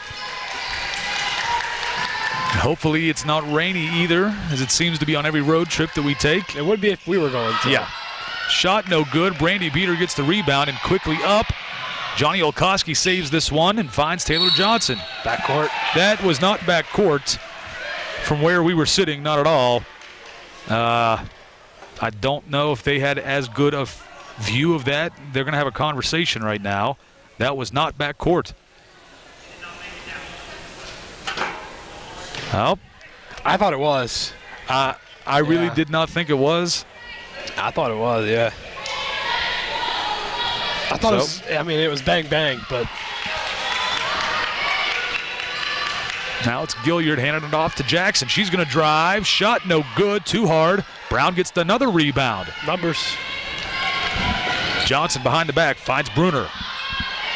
Three-pointer is good. Morgan Bruner, 9 points. Give another assist to Taylor Johnson. Yeah, she's got a double-double. What is it now, Todd? 12 assists. And 18 points, 12 assists for Taylor Johnson tonight. 5 rebounds as well. Pretty impressive. Gilliard's shot is blocked by Marissa Brown. Marissa quietly having a dominating night. Morgan Bruner in transition. Yeah, Marissa Brown could quietly be having a triple-double if maybe they were tracking every block that she really has had. Yeah, right now there is an injury on the floor for Morgan Bruner.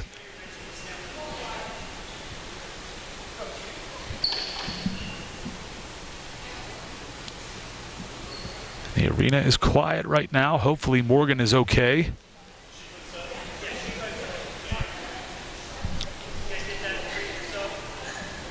And we will take a quick break here and be right back for more on the West Liberty Sports Network. Hi, I'm Kaylee, and I'm a biology pre-med student here at West Liberty. A big reason that I chose West Lib was definitely affordability. I'm an Eldon Scholar because of my high school GPA and my ACT score from in high school, and it's something that sold my family from the very first visit. And also, even though I'm technically out of state, I get the metro rate, which is awesome because it does bring tuition down so much from when we were first looking, thinking, oh, an out-of-state school, it's probably so expensive, but it's not. Get connected with West Liberty University by following us on social media. Look up Discover West Lib on Facebook, Twitter, Instagram, Snapchat, and YouTube. Stay connected with campus events, news, and information on your favorite social media platforms with videos and photos from around campus. Don't miss any of the Hilltop happenings. Get connected with West Liberty University today. Caring, quality, affordable. The total college experience. Welcome back. Morgan Bruner being helped to the bench by Coach Cooper and athletic trainer Jason Coleman. We didn't get a chance to see what happened on that play. She hit the floor, but hopefully Morgan will be all right. Yeah, they're already down Audrey Tingle. Some other injuries on this team as well. Monica Bragg going to have to redshirt this season. And a drive by Jackson, no good. Rebounded by Taylor Johnson. Beater to Belknap, down low to Brown. Great pass, beautiful finish. 30 points for Marissa Brown. Offense is rolling now. That is for sure. Girls are moving the ball well, getting good looks, and most importantly, getting some shots to go. Gilliard continuing to hit the long range two.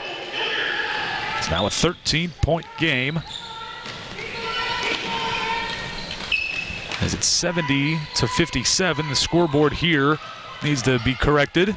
Marissa Brown can't get it to go. Gilliard gets the rebound. Bounce pass goes nowhere, out of bounds. Lady Toppers take over. We'll see if they take a look at the scoreboard, because the last bucket that Wesleyan made, they gave the points to West Liberty. Hey, we'll take them any way we can get them. The scoreboard in the arena says 72-55. Toppers lead, but it should be 70-57. Inside to Marissa Brown. Shot no good. Gilliard gets the board. Under 5.5 to play. Jackson thought about going coast to coast, pulls up for a jumper. It falls. She's got 6 points tonight. So it's really 70-59, right, Todd? Yes. All right. At least I believe so, from what I understand.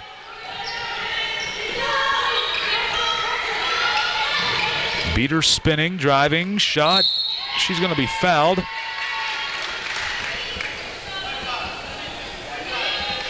That'll be against Lipczynski. And the officials will take another media timeout. We'll see if they take a look at the scoreboard or not.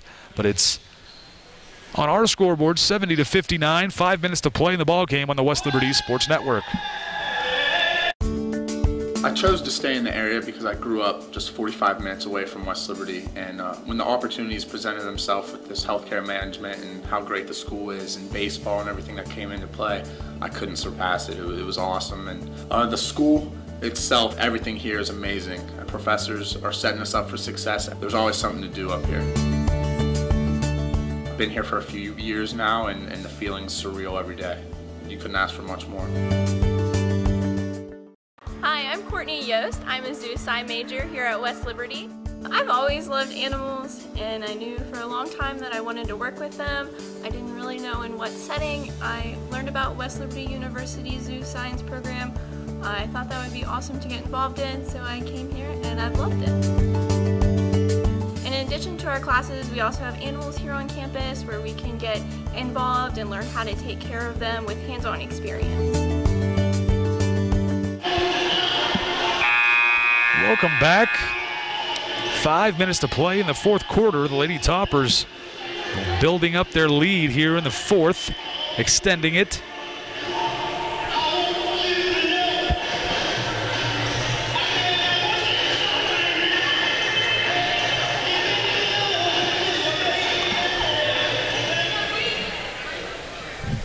So the scoreboard will stay the same. It still says 72-57, so... I'm going to take your word on it. I swear to you that's what I saw, but nobody is changing it. We'll leave it where it is, I guess. Well, let's just hope this game doesn't come down to, come down to that. Beater hits 1 of 2.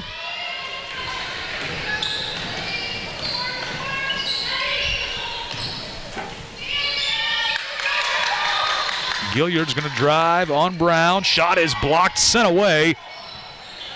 Gebauer thought about it. Jackson. Sidestep, drives. Johnson will be called for the foul. That'll be her first, team third.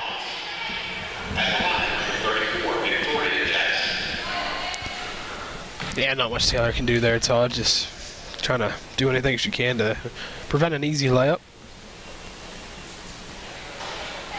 Shot no good on the first one, and if they don't change things here on the scoreboard, we'll just switch it to whatever the scoreboard here says because it gives the Toppers a bigger lead. Yeah. Grace Fodor at the table, ready to re-enter the game. Jackson hits it, so it's... We'll switch our scoreboard here at the arena, make it 73-58, Toppers lead.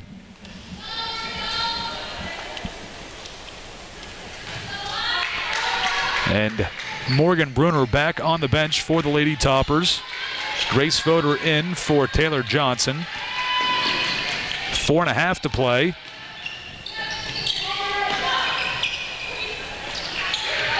Fodor down low to Marissa Brown. Gilliard there, but the shot is good with the left hand. Yeah, just can't defend it. Good look there by Grace Fodor inside, and Marissa Brown has been dominant, Todd, here in this fourth quarter. Just dominant all game. Yeah. But especially here in the fourth quarter. Gilliard gets the shot to somehow fall. Brown fouls her. That'll be her fourth, team fourth. And Gilliard up to 20 points. The Toppers still holding a 15-point lead.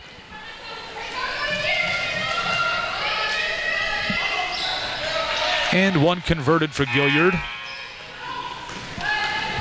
I think that was an inadvertent horn by the scores table. Victoria Jackson called for the reach. It'll be her fourth, team third. And Lindsay Humble enters the game, the 6-foot freshman. She's in for Marissa Brown. Okay, getting Marissa and Taylor both a little bit of a break. Maybe the rest of the night off if this group out there right now for Lady Toppers can shut things down and close things out. 4 minutes to play. Carrie Barnett in for West Virginia Wesleyan, she's guarding Grace Fodor.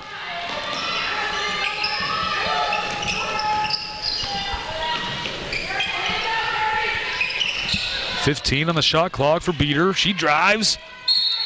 Foul will be called. This one will go against Lipinski.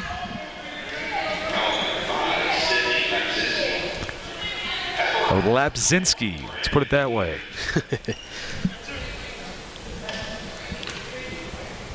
It'll be her second foul, team fourth. Beater hits the first. Yeah, Lady Topper just got to do the right little things right here to close out this game. Make your free throws, be smart, don't foul, and this game should be theirs, Todd. Up by 16, 77-61 with 3:40 left. Nice pass. Todd gets this shot to fall.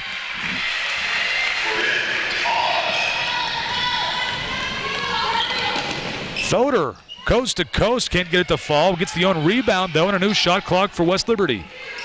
Okay, good work there by Grace inside.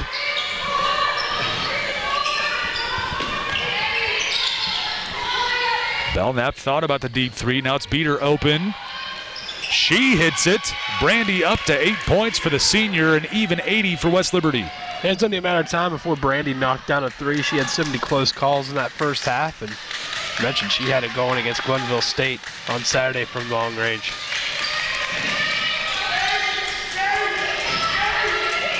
Gilliard.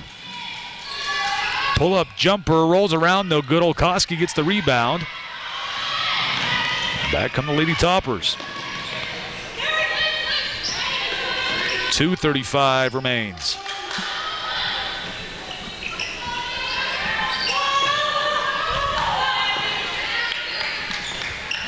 Humble looking. Gilliard playing some close defense. Picks up her dribble. 6 on the shot clock. Fodor. Nice dribble move. No shot on the play. Foul will go against West Virginia Wesleyan. They call this on Carrie Barnett.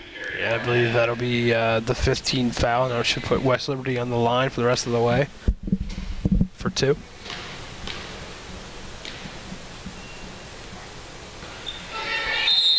First one no good for Fodor. Jackie Kitts enters the ball game for senior Brandy Beater. Brandy, don't know if that's the last time she'll play tonight, but right now 8 points on the night for Brandy. Yep, looks like the normal cast is pretty much done here the rest of the way. Brandy also with 4 rebounds, 3 assists. Johnny Olkowski takes a seat as well. Johnny, 6 points, 2 steals, 5 rebounds. So it was Jackie Kitts in and Kelsey Hewlett, a 5'11 freshman for Malvern, Ohio.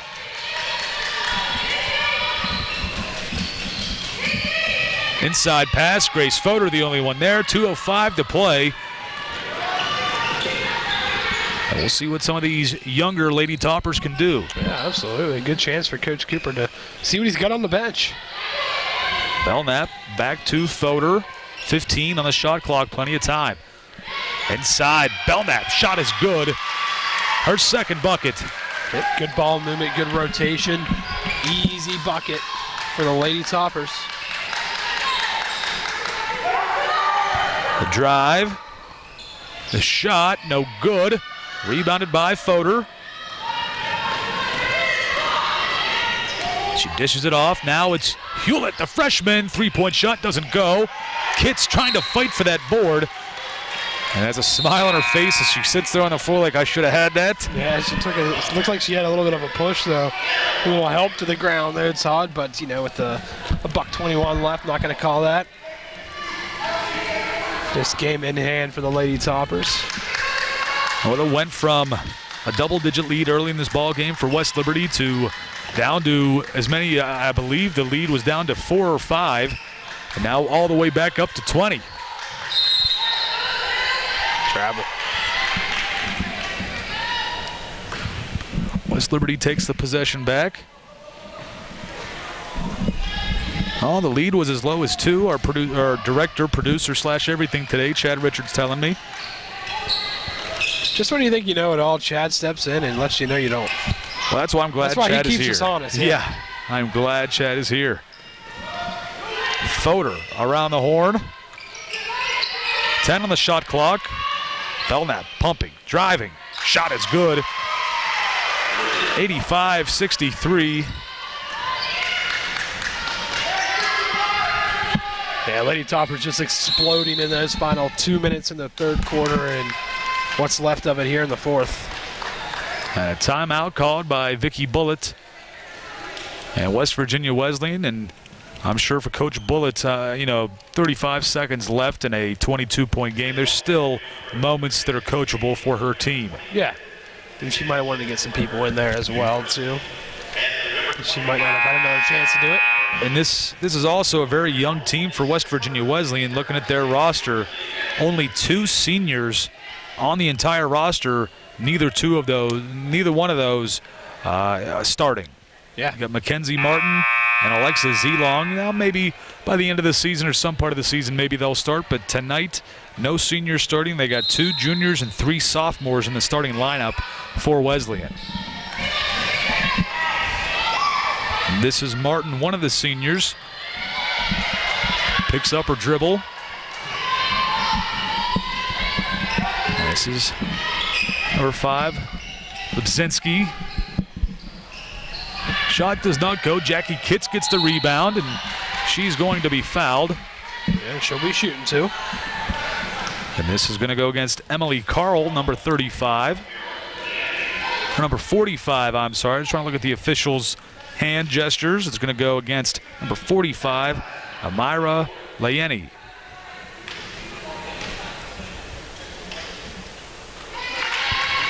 First one good for Kitts.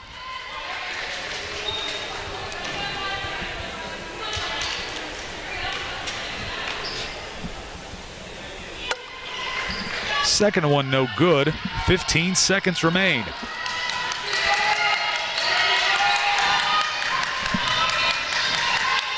Martin down low.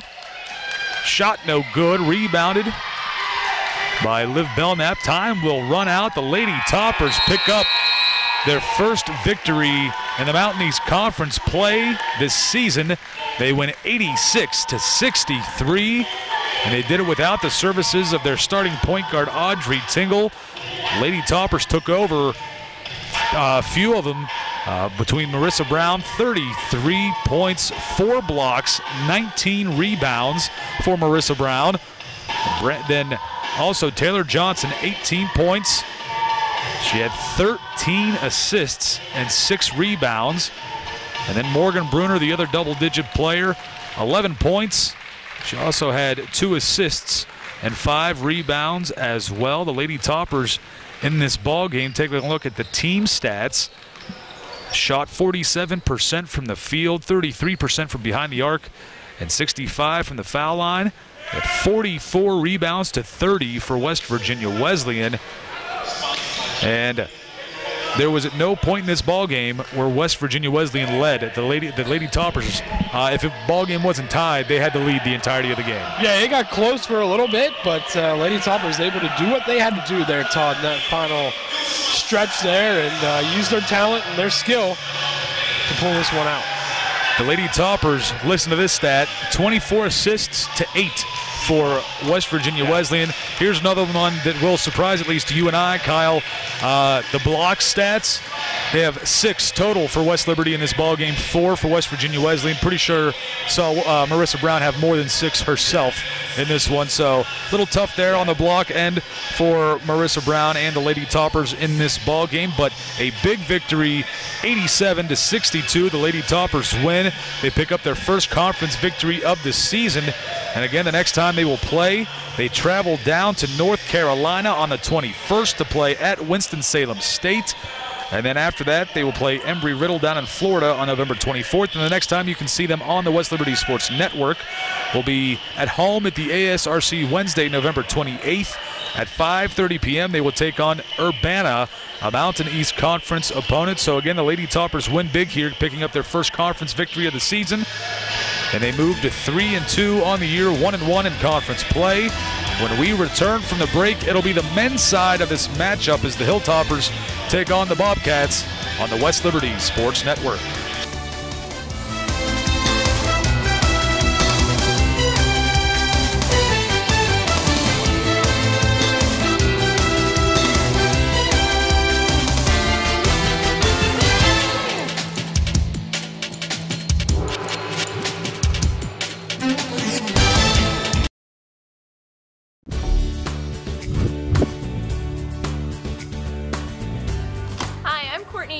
I'm a zoo sci major here at West Liberty. I'm from Berkeley County, West Virginia, and today I'm going to show you what it's like to be in this major.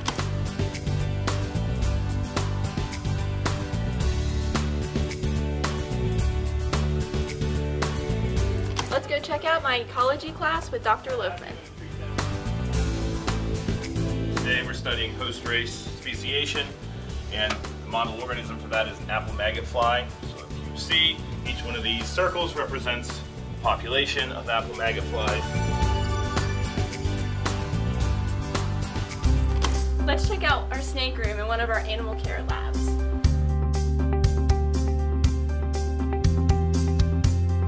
So this snake is gravid and she's going to lay eggs.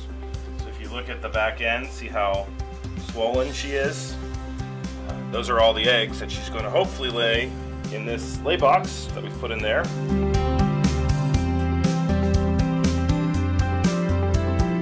Now we're in our gecko lab and we're going to check out Aurora.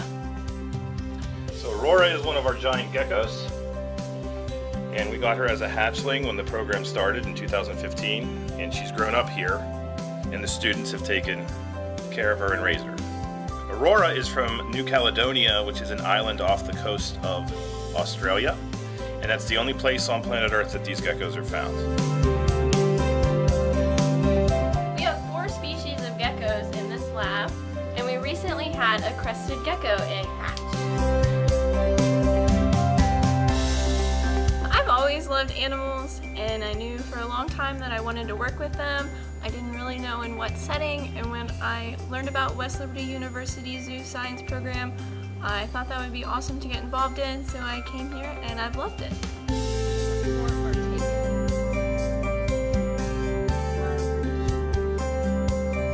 The program involves classes that are centered around animal care as well as conservation and ecology. And in addition to our classes, we also have animals here on campus where we can get involved and learn how to take care of them with hands-on experience. So right now I'm making the diet for the sloth. She eats yams and lettuce and a couple other things, but she's definitely picky.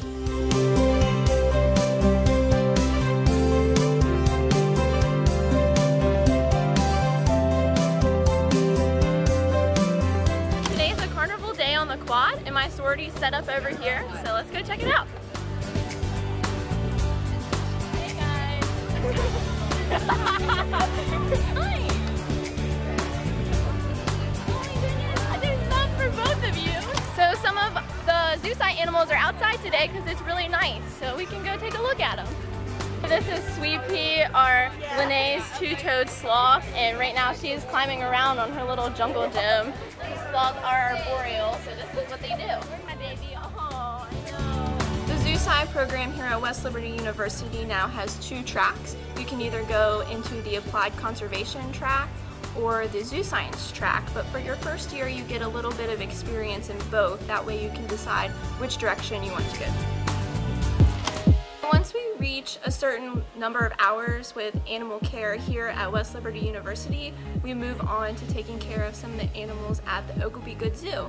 We have internships there that earn us credit with West Liberty, and then some of us have also gotten jobs there. I personally have gotten a part-time job there after my sophomore year, and I worked there for about a year now as an animal keeper. My job is to clean all the exhibits and check on the animals, make sure they're all healthy, feed them, give them fresh water, and then also provide them with enrichment so that they are physically or mentally stimulated every day. These are meerkats, and this is our baby Rafiki. He's just a little over 2 years old.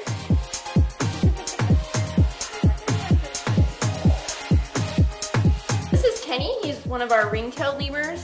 He's about 24 years old, so he's a little old man. These are our mongoose lemurs. They are also from Madagascar, and they are an endangered species. Because it is a smaller zoo, it's nice because you're able to get a good bit of hands-on experience and learn a lot. I hope this gave you a look at what it's like to be a zoo sci major. For more information, check out our website.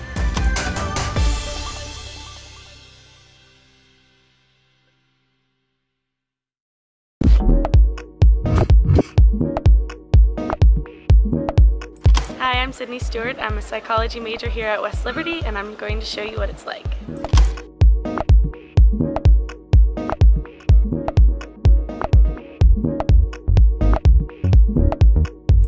Let's go check out my cognitive psychology class with Dr. Fletcher. We talked about different ways of measuring the brain, and I said I would bring you something to show that as well. So we've got, this is a MindFlex game, and the idea is you use your brain power, literally your brain power, to move this ball around. I think West Liberty honestly surprised me.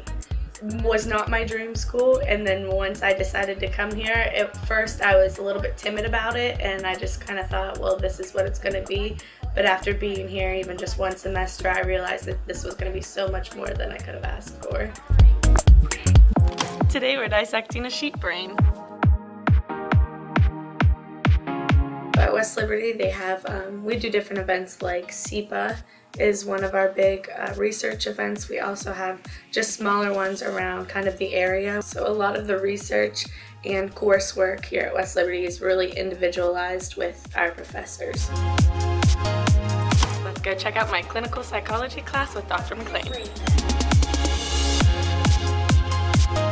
So far we've talked about what is the scope of practice of clinical psychology. So you remember that big definition I showed you? Recently new to the college is the graduate program for clinical psychology, and I was able to attend undergraduate here, and I'm planning on actually applying and doing my graduate degree here in psych.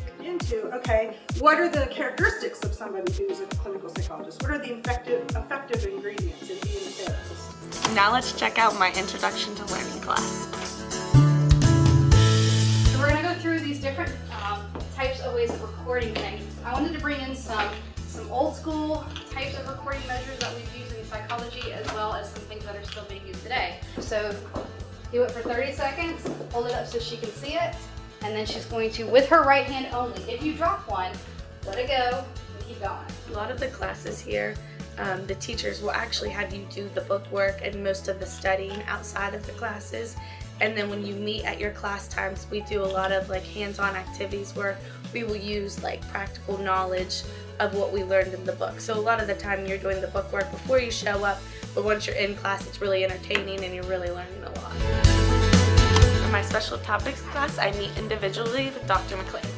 The only thing I did want to incorporate in these were I showed interest actually in doing a special topics course where I could personally teach different classes, and I presented this idea to Dr. McLean, and here at West Liberty, the professors are really good in the psych department in making sure that they can help you with anything that you show interest in. So I showed an interest in teaching. She created a special topics course just so that I could start teaching in some of the smaller classes. This is our psych lounge. Right now we have a few of our psychology club officers meeting. It's also a great place just to hang out and study. We have a psychology club here at West Liberty, and it's a really good place to kind of start getting involved and starting getting to know other people in the program. We're playing a game right now. It's called Escape Room in a Box. We have the Psychi division, which is our honor society for our psychology students, and it's actually an international organization. Psychi has opened up so many scholarship opportunities for me. I hope this gave you a better look at what the psychology program is like here at West Liberty. Check out our website for more information.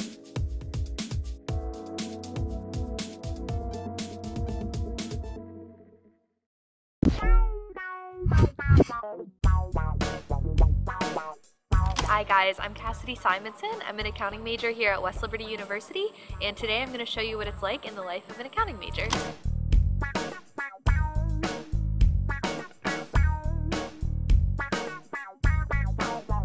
Let's go check out my insurance planning class with Dr. Jace.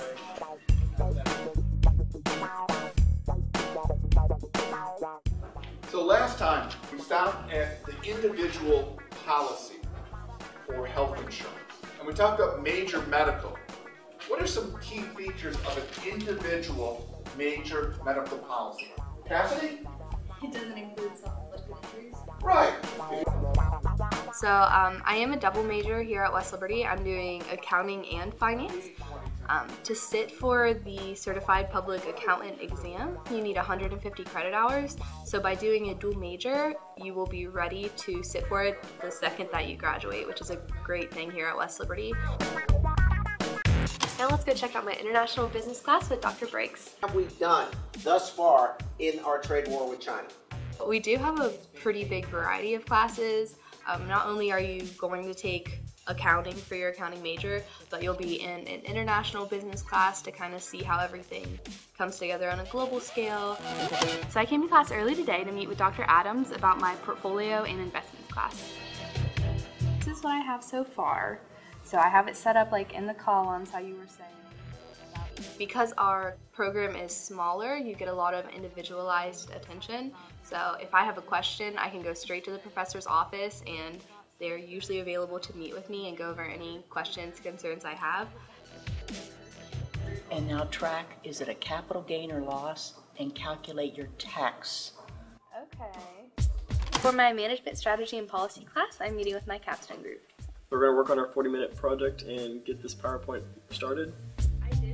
So I came to West Liberty because I received a full scholarship, and I will be graduating with no debt. You don't have to be an accountant to realize that coming to a school with zero debt is the best way to do it. I'm currently doing an internship at Felton CPA in downtown Wheeling, so let's go check that out. Alrighty, so here's my office. I mostly do bank reconciliations, a lot of annual filings, a little bit of payroll. My snack drawer, microwavable potatoes. They're all set up.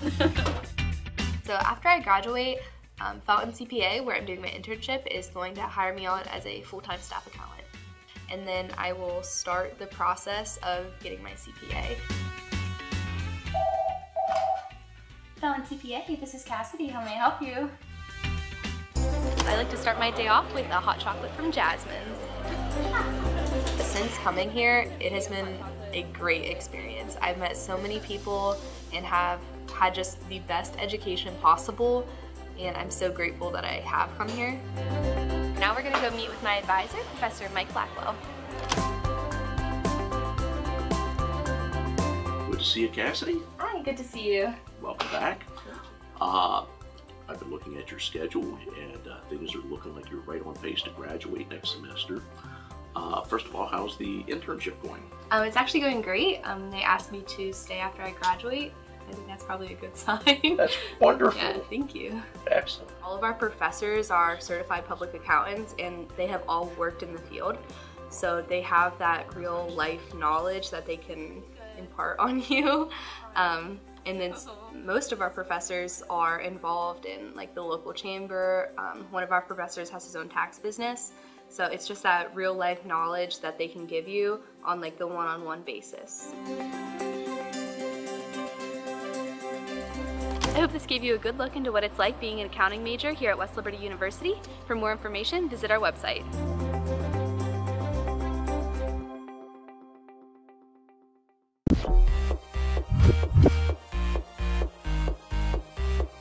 Hey, I'm Dalton Matter, and I'm from Wheeling, West Virginia, and I'm a visual communications design major at West Liberty University. Today, I'm here to give you an inside look at this program.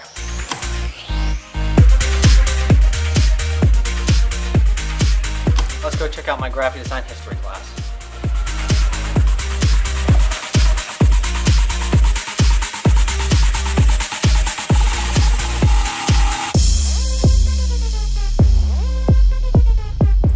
Right now, we're going to hang our Victorian ad project for a critique.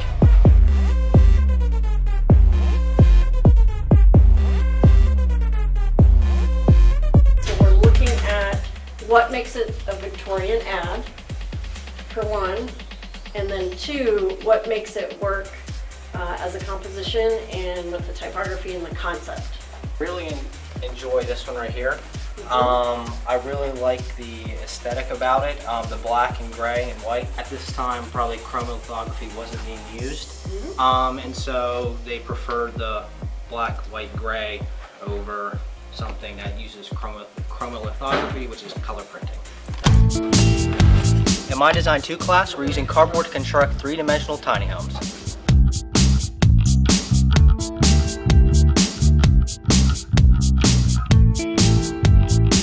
For me, I think my favorite part of this major is the different variety of classes offered here at West Liberty. We're first instructed with a lot of foundation principles, and it gives us the ability to take those principles and apply them to projects in the future. This program really offers a hands-on approach to learning. My design classes, we get to work on three-dimensional objects like with cardboard and wire, and I think that's a really great experience to expand an artist's ability to work with different media.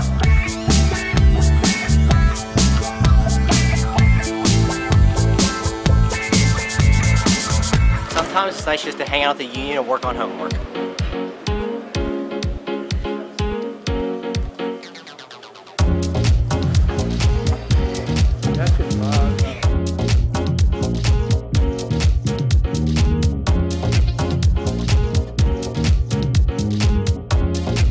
And it's a good time to catch up with friends.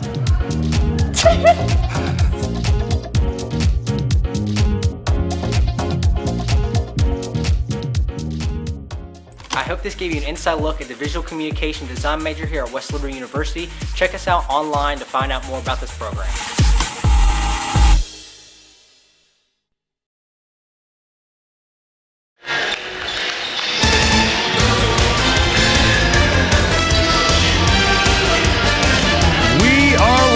From Rockefeller Arena at West Virginia Wesleyan College.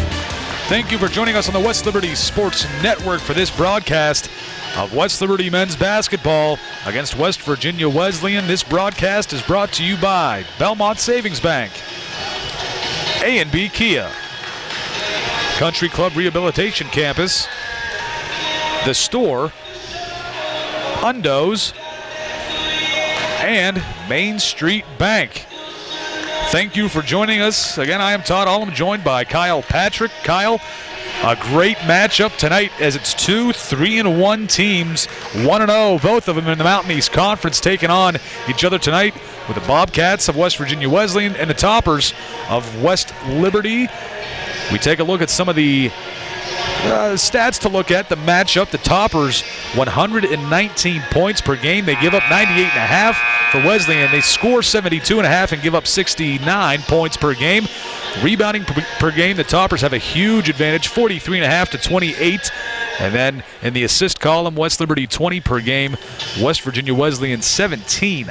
Players to watch for the Toppers. Dalton Bolin had a career-high 31 against Glenville State on Saturday afternoon. He's averaging 22 a game, and also almost 6 rebounds per game as well, shooting 50% from the floor. Eric Meininger, 15.5 points per game, little over 5.5 rebounds per game, perfect from the free throw line. He is shooting 70% from behind the arc this season, almost 64% from the floor. Now starters for tonight's ball game for your Hilltoppers. Number 2, Yahil Hill, the 6-foot freshman from Cleveland, Ohio. He's averaging close to 9 points per game, and he has started all 4 previous games this season for the Toppers, played a total of 88 minutes, and he has not committed a single turnover this season yet. Huge for a freshman. And number 3, Will Yoakum, a 6'5" redshirt freshman from Delaware, Ohio. He's averaging 14 points and 4 rebounds. Number 5, Dalton Bolin, a 6'4" sophomore, averaging 22 points and almost 6 rebounds per game. Number 12, Luke Dyer, a 5'11" sophomore from Clarksburg, West Virginia. He's averaging just over 7 points and 3.5 rebounds per game. He is a facilitator.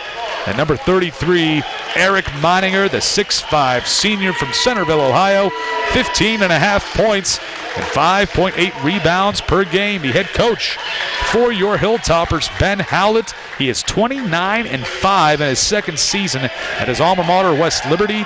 He was the 2018 Mountain East Coach of the Year after he led West Liberty to a conference title and tournament berth in the NCAA. Now for West Virginia Wesleyan in their starting lineup. We start with number 3, Play-Todd, a 6'3 junior from Oakland, Maryland, 14 points per game. Number 11, Dalen Lee, a 6'7 freshman from Toronto, Ontario, Canada. Number 23, Luka Petrovic, a 6'6 junior from Serbia. He's averaging 12 points and almost 5 rebounds per game. Number 42, Dusan Vicentic, a 6'9 junior from Belgrade, Serbia. Another Serbian, 2 in the starting lineup, 16 points per game, 5.5 rebounds as well. Then big number 44, the 6'6 senior from Denmark, 13.8 points a game and 2 rebounds as well, Fred Bronsted. So a very tall starting lineup for West Virginia Wesleyan. Their head coach, Jack Meriwether, in his second full season as the head coach. He took over a couple of years ago, midway through the season for Gary Nottingham, and he's got his team at 3-1 and 1-0 in the Mountain East Conference. We got to see them play the first couple games this year up at the ASRC at West Liberty, as they also took on Kutztown and Westchester. They came out with 2 victories against those 2 PSAC teams, very good teams. They beat Westchester 80-72 in their first game, and they won 74-72 over Kutztown, the team that beat the Toppers. Yeah, who would have thought Wesleyan would have been the Mountain East Conference team coming out of that tournament? Yeah. Smelling like roses. It's been West Liberty for how many years? And Todd, just real quick, West Liberty loses the first game. Everybody kind of panicking around Topper Nation, but how quickly they bounce back, now leading the country in scoring once again. The Toppers set a school game for a single, or school record for a single game scoring with 158 points against Glenville State. Conference record as well. Yeah. We'll talk about some of the record-setting things they did in that game against State in a minute. The shot is good. First points of the game for Petrovic. You gotta look out for him, Todd. He's one of their big guns. 12 points per game so far in this young season.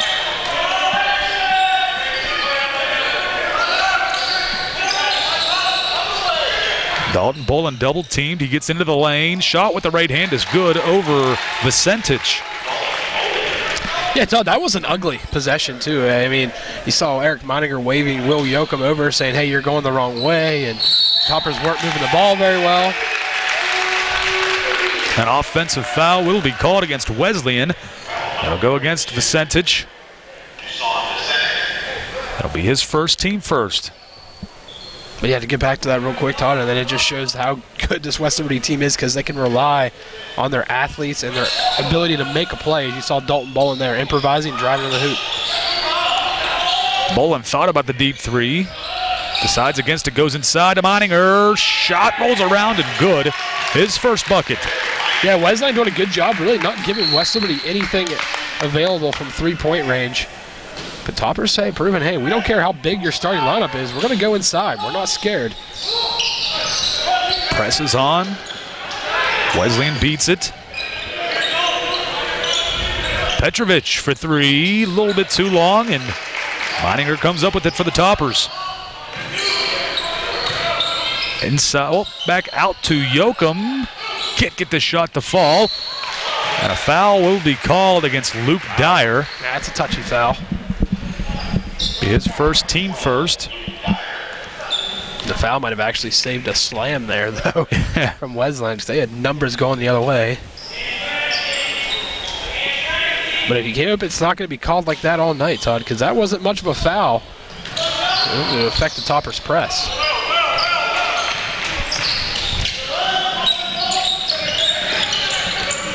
Play-Todd sets things up for Wesleyan in the half court. Bronsted down low. Petrovic spinning. Shot no good off the glass. Meininger another rebound. Yeah, that's a tough shot for Petrovic, and that's what the Toppers are going to try to limit him to here tonight. If he's going to beat you, make him really earn it. Nice passing by the Toppers. Bolin can't get this one to fall. Ullom trying to get the rebound out of his hands. Broadstead comes up with it. Yeah, the game that Bolin's coming off of, you thought that would have been for sure in.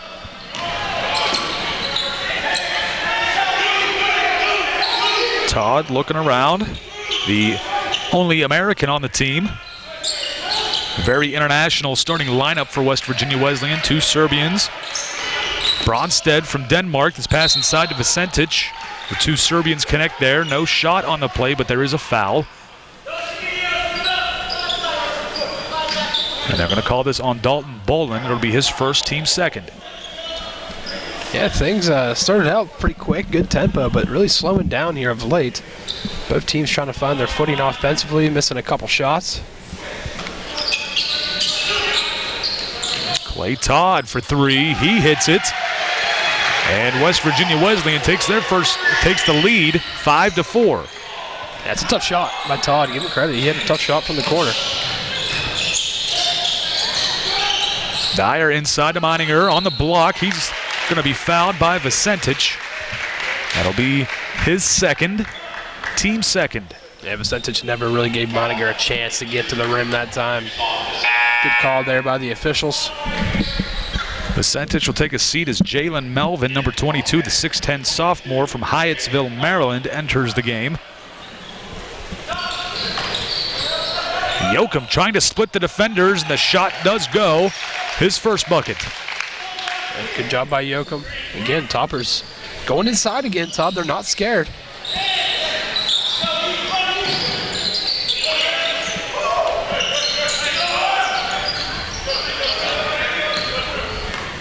Play-Todd, no relation to Corinne Todd for the women's team, at least that I know of.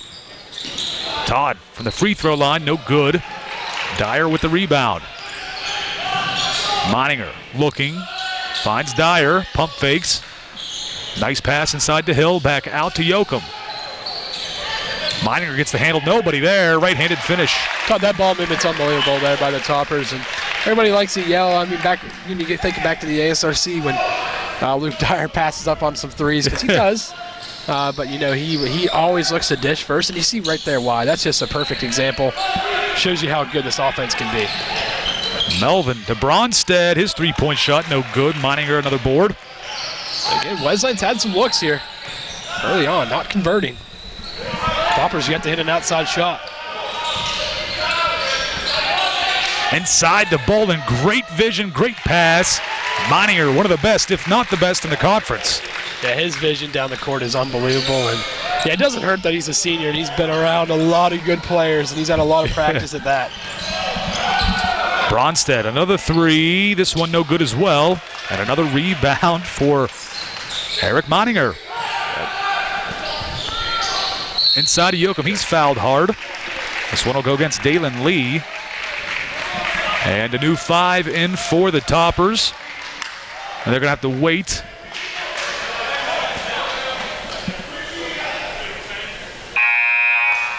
Now they will be allowed to come in. No, not a shooting foul. So the starting 5 takes a seat. Round of applause from the Topper Nation that's here at West Virginia Wesleyan. Saban will throw this in. The other 4 on the floor, Arnold, Primer, Allen, and Marlon Moore. Yeah, Marlon Moore getting promoted to that second platoon, Todd, and why not? Averaging a double-double a game. That's something I'm sure they looked at Marlon Moore out of high school when they recruited him, hoping he could do that, and he has so far. Brady Arnold, the quickness. Floater doesn't go, but the putback for Saban does. Yeah, that's just a great job there by Keegan. Timing his jump perfectly, tips it in. But Todd, how about this Topper team right now? They got 1, 2, 3, 4, 5, 6, 7 players averaging double figures coming into this game. That's unbelievable, and that's just called depth. That's Hilltopper basketball is what that's called. Dalen Lee for 3. He hits it. Brings it back to within 4. Yeah, it's only a matter of time before they're going to knock down one of those outside shots. They've been open. Pass from Arnold. They try to double team Saban. He quickly spins out of it. Zone defense here by West Virginia Wesleyan, hoping it gives West Liberty's perimeter game a little bit of trouble. That pass tipped away. Wesleyan forces the turnover. Yeah, Primer was looking inside, just wasn't there. Good defense there by Nate Allen. Melvin around to Lee. Now a foul away from the ball. It'll go against the Toppers. It's going to go against Brady Arnold, his first, team third. And with that stoppage in play, it's immediate timeout. We'll take the break. Toppers lead by 4, 12-8. 14:02 left in the first half on the West Liberty Sports Network. A&B Kia, the Valley's only total indoor showroom, is a proud sponsor of West Liberty Hilltopper Athletic Club. If it's cheering on the Toppers or working to provide you with the best automotive shopping experience possible, A&B strives to be #1. Open 7 days a week, A&B is the Valley's financing leader with the ability to say yes when other car dealers, banks, and credit unions have said no. Apply online at ANBAutosales.com. It's quick and easy with an answer within the hour. A&B, located directly off the Boggs Run Road exit in Benwood, West Virginia. Meet the dreamers, the doers, the teachers, and the entrepreneurs, the caregivers, the creators, the volunteers, and the decision makers. They chose West Liberty University for their total college experience, and now they're changing, designing, and connecting the world. Learn more at Black and Gold Day on December 4th and register to win a $1,000 scholarship. Get registered today at westliberty.edu/visit. Visit, tour, connect at West Liberty University. Welcome back. This is the 135th meeting between these two teams. West Liberty leads the series 68-66. The series started in the 34-35 season. That was a very long time ago. West Liberty has won 26 out of the last 27 games. Yeah, looking to keep that up, but this is a much improved West Virginia Wesleyan team. You know, we pretty much spent the entire pregame show talking about how good they have been to start this season and beating West Chester and Kutztown, and then also going on the road and dominating Wheeling Jesuit as well. Play-Todd off the glass and good, back to a 2-point ball game.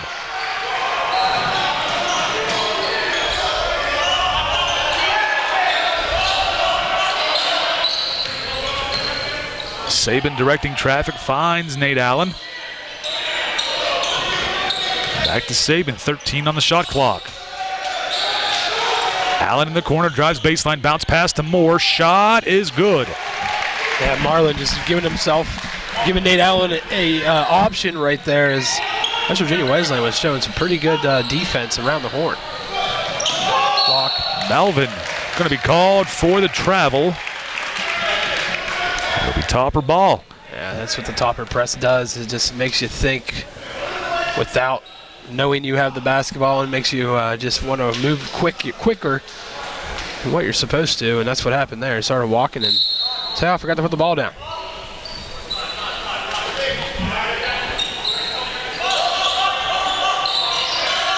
This zone of Wesleyan giving West Liberty a little bit of trouble.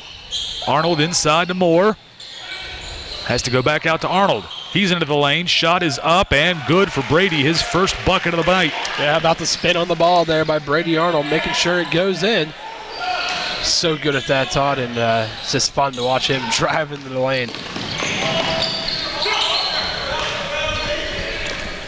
Play-Todd around to Petrovic. Now Melvin at the elbow. Todd pumps the three. Baseline pass to Bronstead in the corner. No good. Rebounded by Brady Arnold. Foul will be called against Play-Todd. It'll be his first, team fourth. And the starting five will re-enter the game for West Liberty. A good effort there by the second platoon. Didn't start out great for them, but grinded their way back, made some big plays, grabbed a couple of rebounds, and some more points on the board. But that first platoon, Todd, right before they checked out, they were really starting to feel it. Let's see if they can come back in and continue that momentum.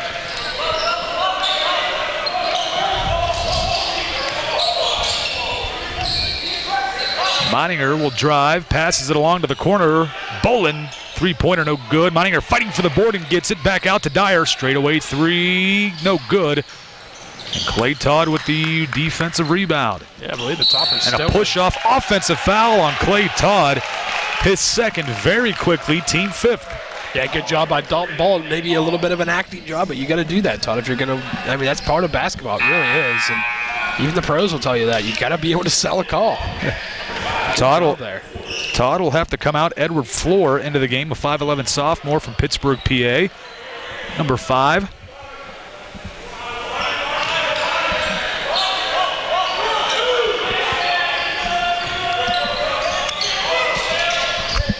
Meininger to Bolin in the corner. Pass is going to be stolen away by Bronsted. And a foul going to be called. It'll be on Hill, his first. Yeah, Dalton forced that one to somewhere it wasn't there. Now another foul going to be called against the Toppers. This against Will Yoakum, his first.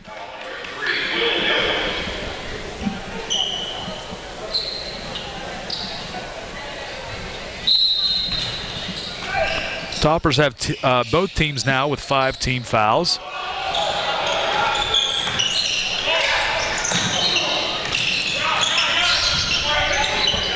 Close to a backcourt there by Wesleyan. They're struggling right when they get almost to half court against this press. This is Larson, number 10. He's a Swedish player. Again, a lot of international players on this Wesleyan team. Petrovic, no good from the elbow, tipped back. He gets the offensive board. Petrovic for 3, handed in his face, and this one goes. 3-point ball game. Yeah, Petrovic hitting another tough shot. Bolin in the corner, brings it back out. Meininger to the other corner. Hill for 3, no good, a little too long. Last touch by West Liberty. Wesleyan will get the ball back. Larson takes a seat as Dalen Lee re-enters for Wesleyan. What a pass that was by Meininger from the top, basically the top of the key to the corner. Lobs it up. This is Floor to Lee in the corner. No good. Rebounded by Luke Dyer. Meininger. Hill. Pump fakes, bounce pass to Yoakum. Spinning on the baseline. Reverse layup. Doesn't go, but he is fouled. That would have been a top play of the night. Yes, it would have. Yoakum just trying to do anything he can to get to the rim there. Toppers push the pace, and Yoakum getting rewarded by drawing the foul. Almost an and one opportunity. Foul will be on Jalen Melvin, his first, team 6th. First one good for Yoakum.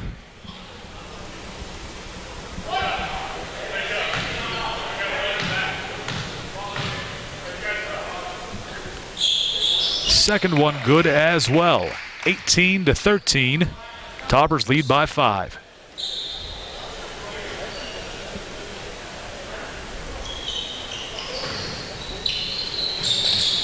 Petrovic looking, finds Bronsted. Yeah, good job by the Toppers to hustle back there. Passes off, Floor for 3. It's good. 2-point ball game. Yeah, it was a tough break. The Toppers did exactly what they wanted to do. Had a trap, but made a good pass out of it and an open 3. Yoakum inside to Meininger, back out to Hill. 3-pointer, no good.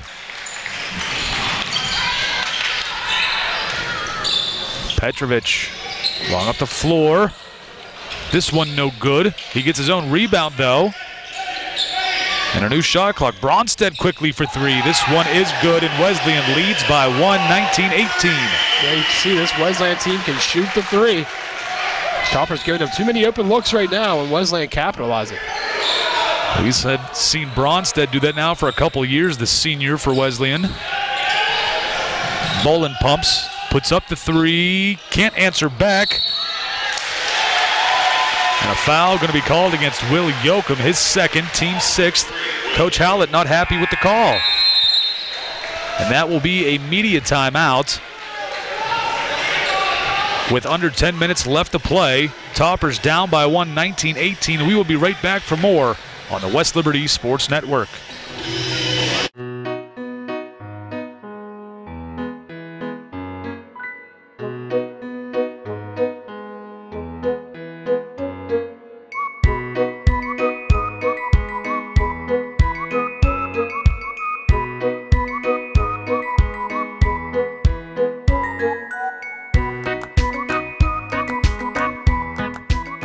You earned it. Let us help you save it. Belmont Savings Bank. Focused on your future. At the Country Club Rehabilitation Campus, we provide a unique environment for your loved one to feel right at home. Our residents receive the freedom of living in an apartment or personalized private suite with the care of our skilled nursing staff. A positive, healthy life starts with a good meal. We offer a full menu with fresh home-cooked food. Our skilled team of therapists design a customized rehab plan to increase residents' independence and ability to manage daily life skills at home. Experience the difference at Country Club Rehabilitation. Welcome back. It's a one-point ball game midway through the first half. In this one, it was mostly toppers early on, but West Virginia Wesleyan not afraid this year, coming back, fighting hard. They're also 3-1. So far this season, they've got a one-point lead right now. Yeah, they played tough, and like you mentioned, they got some guys that can put the ball home and shooting the three very well here early on. And Todd, I don't think the Toppers have hit a three yet in this game, so that's a big difference there. But you think once the Toppers can maybe get their outside shooting going, it'll maybe turn this one up a little bit. Play set to begin again.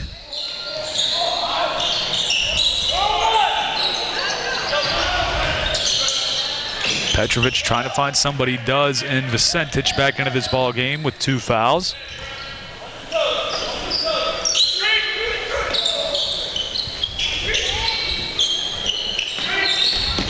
Petrovic pumps, gets it to Vicentich on the low block shot, no good. Rebounded by Brady Arnold.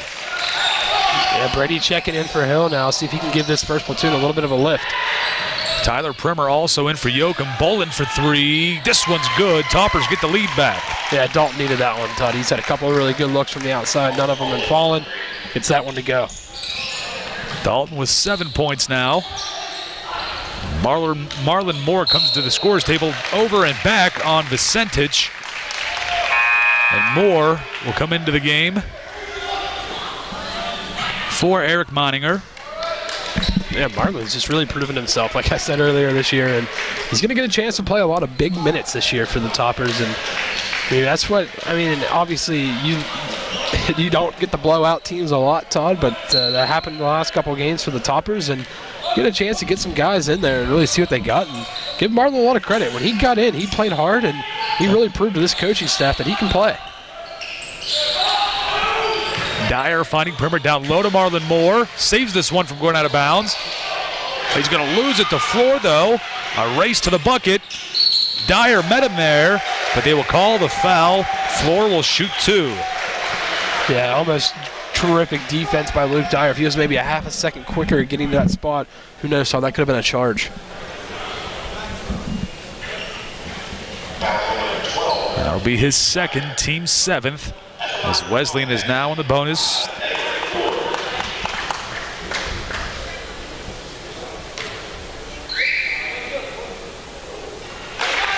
First one is good.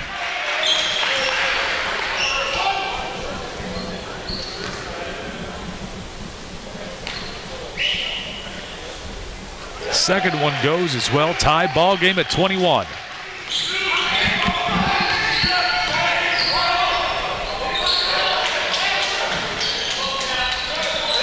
Dyer setting things up.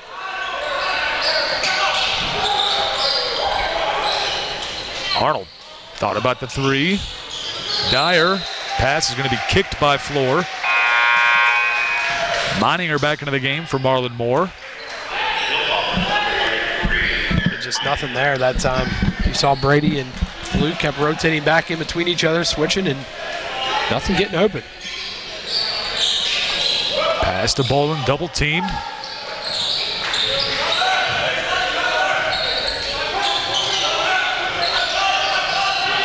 Dyer to Primer, down in the corner to Brady Arnold, double team. Now it's Moninger, back out to Dyer. Primer, 3-point shot is good, unties it. Yeah, Tyler Primer, how big has he come on here this season so far for the Toppers, being really that guy on that second platoon, and he's a senior this year, and he's proven it. You've even heard Coach Howlett say that second platoon that comes out, you know, Tyler's the leader of that group for sure. Floor airballs this. Moninger comes up with it. Dyer for three, no good. Petrovic gets the rebound.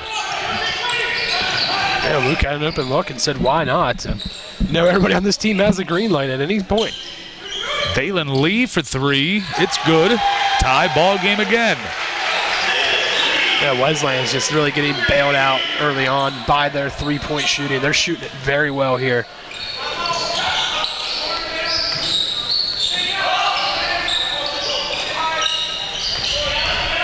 Luke Dyer hands it off to Brady Arnold, but before the pass can be made, they're going to call the travel. Keegan Sabin enters the game for Luke Dyer.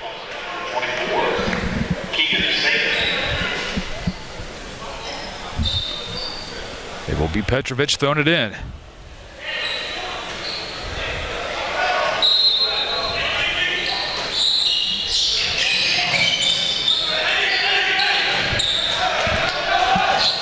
Vicentich finds Bronstedt on the side. Three-point shot is up and good.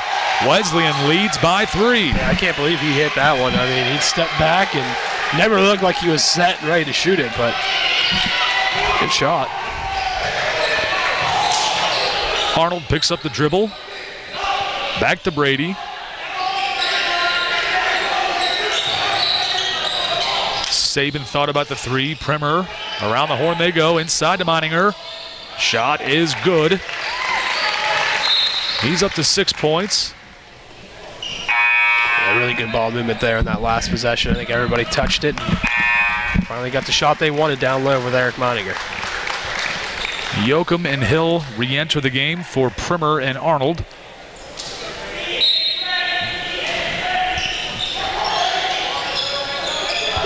Pass to no man's land. Zigged when they should have zagged. West Liberty comes up with a turnover. And a travel going to be called against Hill. Wow. Play-Todd enters the game for West Virginia Wesleyan. I didn't see that one, Todd. I mean, that's bang, bang. I mean, that's what happens every time somebody catches the ball. Yeah. Three-point shot, no good. But the putback is. Play-Todd gets his 4th point of the night.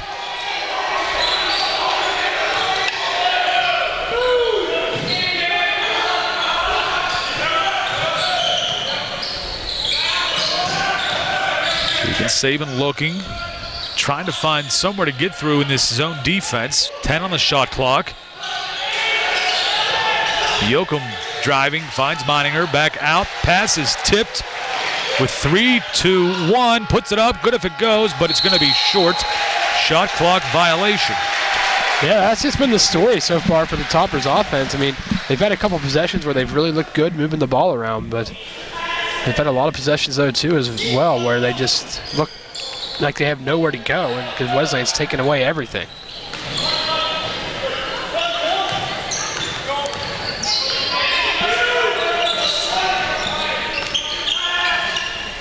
This is Vicentich. Hands it off. 8 on the shot clock. Petrovic driving. Shot is good. Petrovic now 10 points in this ball game. 5 to play in the first half.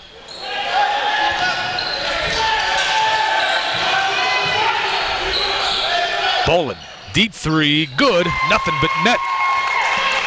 He's got 10 points. And that's what Dalton Bolin does. I mean, man, that was Jimmer Fredette range if you can go that back. Play-Todd. Bounce pass, and the dunk is good for Deedon Williams.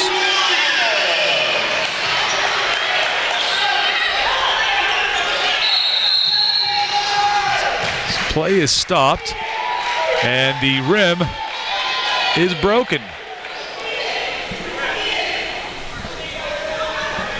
Take a look at that. Try to zoom in as much as we can for you. That rim is definitely dislodged. And they're going to have to take some time to get somebody to fix that. Should be a delay of game foul.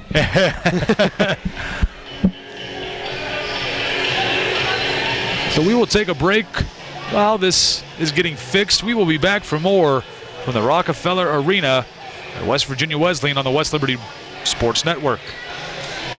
More than ever, people are busier and need to stretch a dollar. Main Street understands. We believe a bank should help.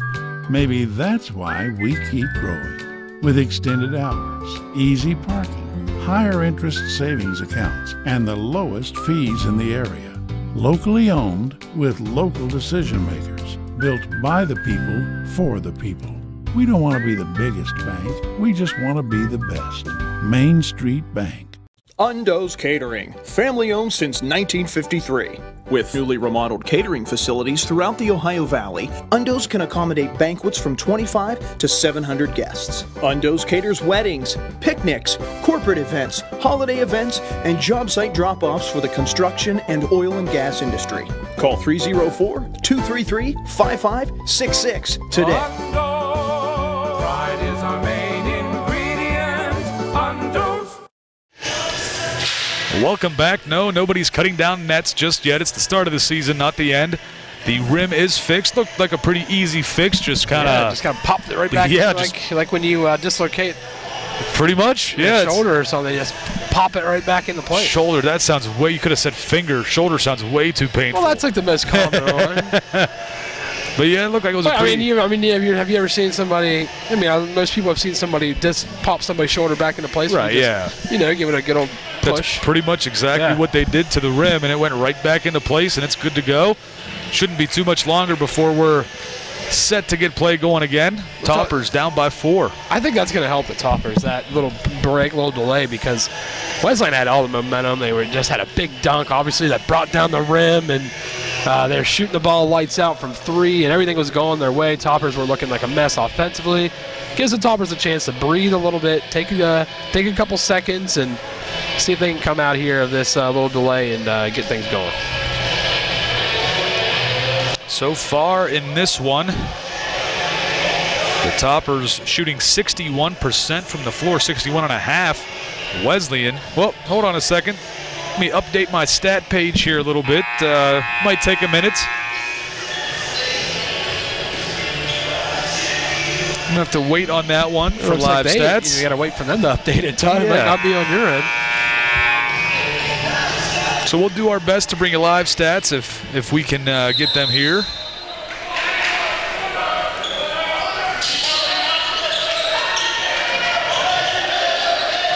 The Toppers around the horn. Hill finding Ullom. Nice little backdoor pass to Eric Meininger. Makes it a 2-point game. Yeah, the Toppers have really had to work hard for almost every point they scored in this game. Wesleyan is really taking away the outside shot. They've seen what the Toppers have done in the last couple of games from behind the 3-point line. Not going to let that beat them here tonight. Todd down low to Dusan Vicentich. 3-point shot is good. Give that to Deedon Williams, the man who broke the rim. Proving he can do it both. Hill inside to Meininger. Back out to Bolin. Saban inside to Meininger. He's going to be tripped. Somehow gets that pass off to Hill. His shot is going to be blocked. They call it jump ball. And I'm trying to find the possession error. With the Toppers, Todd. Stays with West Liberty. Bronstead into the game. He takes the spot at Dalen Lee. Meininger gets this pass tipped away, but gets it back. Fires it to Ullom. Hill spinning. 2 on the shot clock. Saban can't get it to go.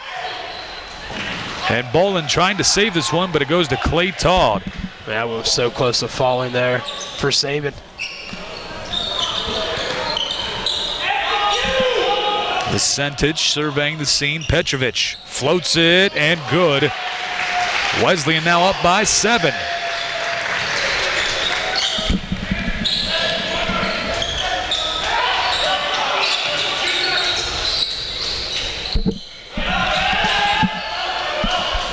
Meininger bullet pass to Hill. His shot is good. And again, you're not going to see anybody but Meininger do that in the Mountain East. What a pass. It has some heat on it, too. He'll be ready for it, that's for sure. think it was, what was it, last game or a couple games ago, I think Dalton Bolin got clocked with a pass. I think it might have been the one that you missed, Todd, but yeah. Moniger's firing. He doesn't care if you're looking or not. You better be ready for it. Shot good for Vicentich. His first points in this ball game. Keeps it a 7-point ball game. Saban driving, left-hander off the glass and goes. Keegan's second bucket. Yeah, Topper's starting to get a little bit of rhythm here offensively. Under 2 to play in the first half. Hill trying to get the steal off of Play-Todd. Now Keegan Saban does. Shot, no good, but he is fouled. 2 shots coming up for Saban as Play-Todd picks up his 3rd foul. Yeah, you got to love Keegan just going hard to the rim, no doubt about it. Didn't think about kicking it back for 3. Had one thought on his mind, and that was going to the rim.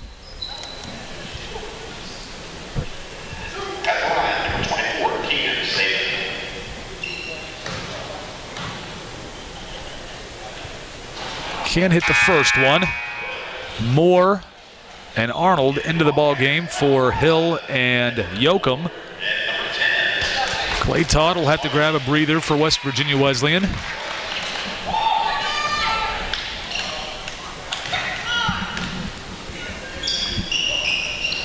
Saban can't get the other one to fall either. Bronstead gets the rebound.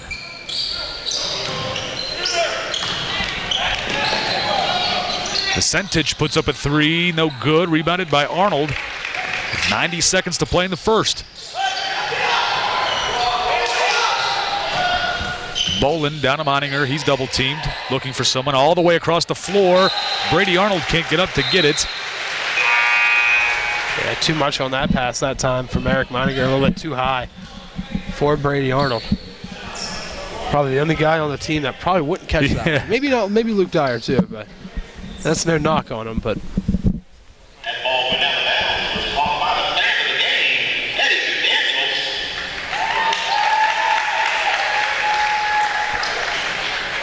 now we're gonna have to get a little bit of cleanup on Eric Moninger. His knee is a little bit scraped up and some blood coming out. He looks to be fine. Just they need to clean it up before he can get back in there and play.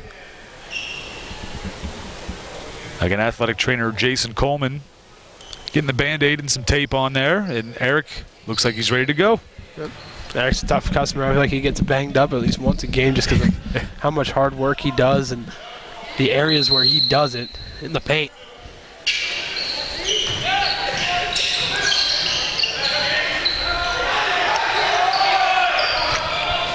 Floor has this pass, hit him right in the face. Brady Arnold right on Petrovic, trying to get this turnover, can't do it. Floor not even looking, almost floored by the ball. Yeah.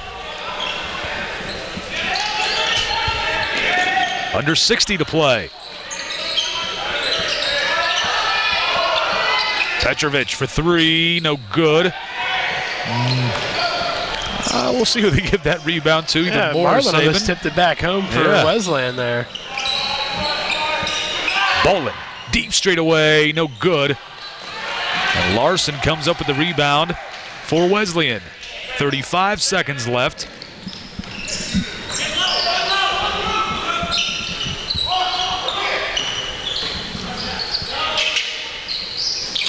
Floor passes it back out to Petrovic for 3, no good from the wing. Shot clock is off. Well, Topper's looking for the final shot here.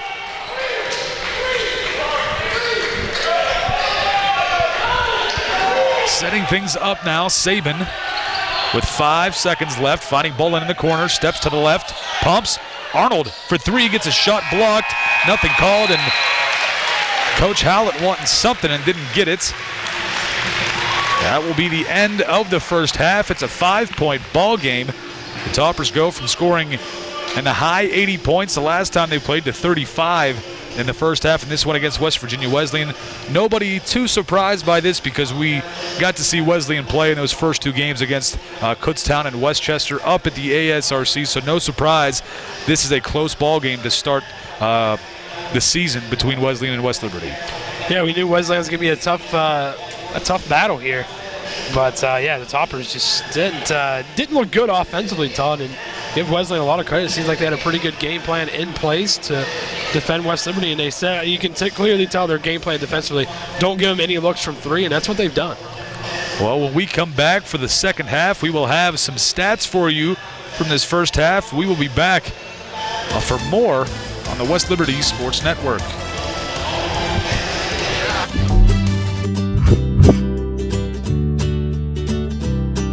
Hey, I'm Heather. I'm a political science major at West Liberty University, and I'm going to show you what it's like to be a student in the program.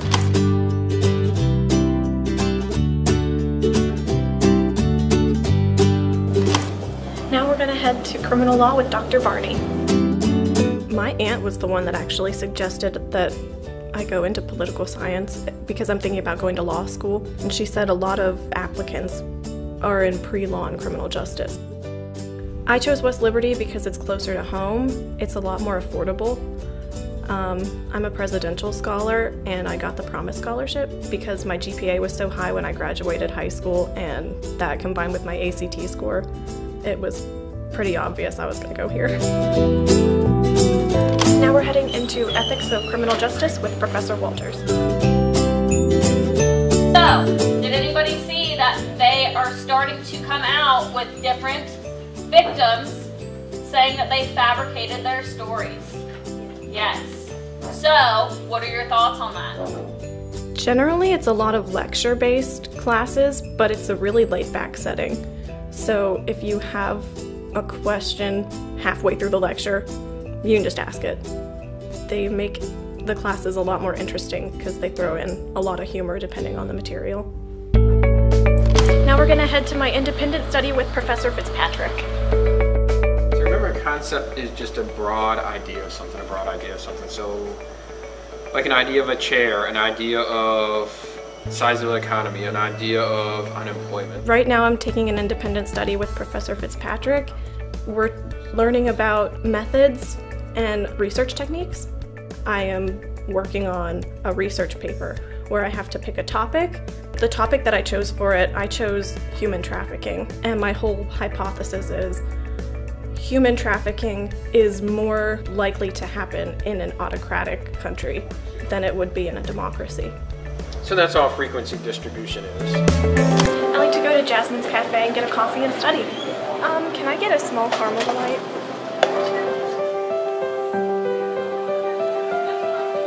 When I first came to West Liberty, I thought it was going to be a much bigger place than it actually is. I thought it was going to be a lot harder to find places.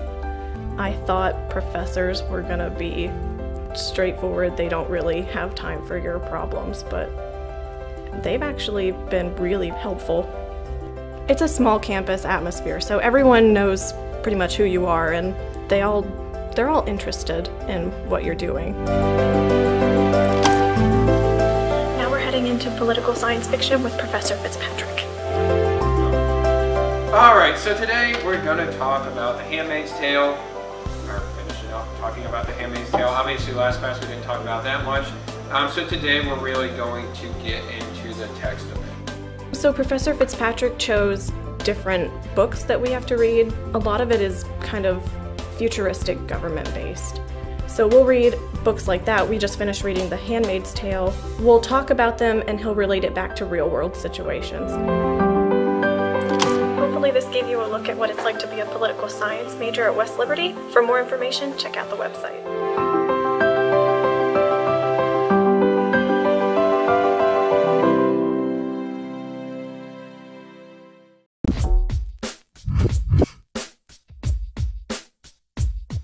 Hi, my name is Cody Wagner. I'm a criminal justice major here at West Liberty University. I'm going to show you what it's like to be a student in this program.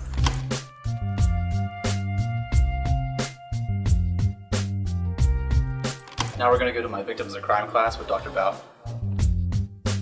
What we do is we just talked about chapter 6, which was the child maltreatment, child abuse, child neglect. The CJA program really focuses on all the different aspects of criminal justice, as in corrections, law enforcement, and law. Dr. Bell has the networking capabilities to be able to help propel you into the criminal justice system in which way you want to go, which makes it a little bit more unique compared to just somebody running the program out of a book. So sometimes during my free time, I like to come out and throw a football on the quad with my friends. You can use your bachelor's to go on to grad school, so you can go in here into the graduate program of criminology, or you can just use your bachelor's to enter into the criminal justice field in terms of law enforcement. For me, I'm using my criminal justice bachelor's to go to law school.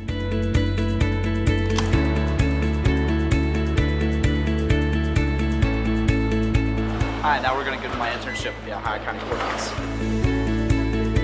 This semester I'm doing an internship at the Ohio County Prosecuting Office. Everyone in the criminal justice major is required to do a 200-hour internship. It's nice that I have the opportunity to do an internship through the school that will prepare me for the exact field that I plan on entering after graduating. Being at the internship has showed me what it's like to be an attorney more than what you see on TV. Going to court is the fun side. You don't really see all the detailed paperwork that you have to go through and all the work that they really put in behind the scenes. So really the internship's just sparking more of my curiosity to get more involved. Now we're at the Fight Out House. I like to just hang out here and play video games with my brothers. I'm president of Phi Delta Theta on campus. We're an international fraternity that strives on business as well as social aspects. We really try to take in our members and help create them into the best versions of themselves. Whenever I joined, I wasn't really doing so hot in my academics. I wasn't very social. I instantly gained a whole new network of friends. So tonight we're hosting our bid dinner for all the new recruits for Phi Delta. Well, I transferred to West Liberty my freshman year. I really liked the campus life. I noticed that it was a little bit different than what I had been experiencing. The students were really active, engaging one another. There was a lot of different clubs and organizations, including Greek life. My GPA instantly rose to a 4.0. I became more involved. I joined student government. I joined Greek life. Now I'm the president of my fraternity. So it's really helped me grow as a person transferring here. Hopefully this gave you a look at what it's like to be a student at West Liberty University. For more information on the criminal justice program, check out the website.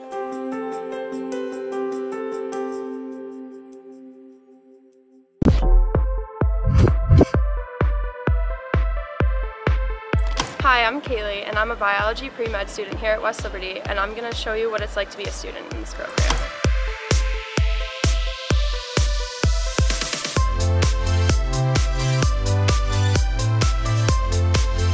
Now we're heading into biochem with Dr. Schmidt. I decided to go into pre-med at West Liberty because I knew it was a small, well-known program, and I had always wanted to do something in the medical field. Today we're going to continue on with our discussion of Chapter 7, talking about carbohydrates. Alright, but it's been a while since we've done a fun little critical thinking question. So, before we get into the lecture material, we are going to do a little critical thinking question. What should do first? Draw them. That would be super helpful. So go ahead. We'll start with our favorite. The classes that I'm taking right now are definitely very difficult and very serious. They're mostly lecture-based, but the professors still do a great job of getting people engaged and involved in classes.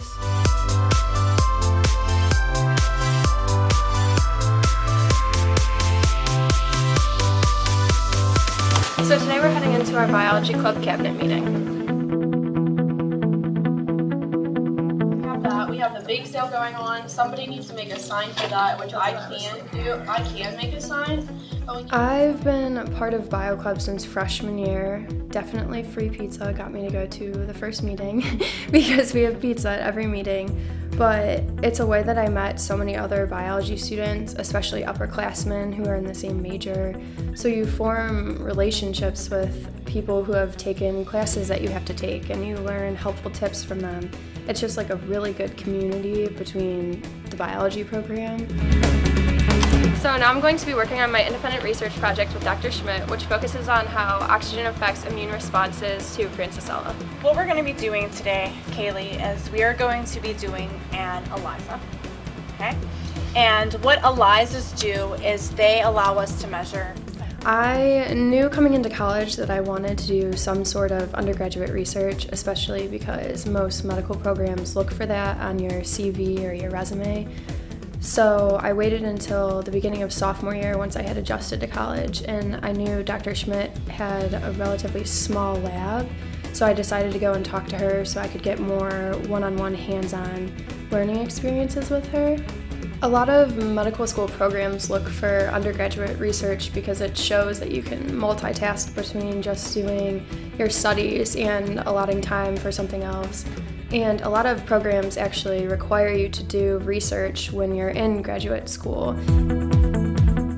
So we're in the horizontal laboratory right now, and I'm currently working with mouse macrophages and Francisella tularensis, which is usually plated on chocolate agar, which looks like this. It's not actually made of chocolate though. So these are the mouse macrophages in here, and this flask is just meant for cells to grow, so the cells actually adhere to the back of the flask, so when you look under the microscope, they are stuck to the bottom of the flask.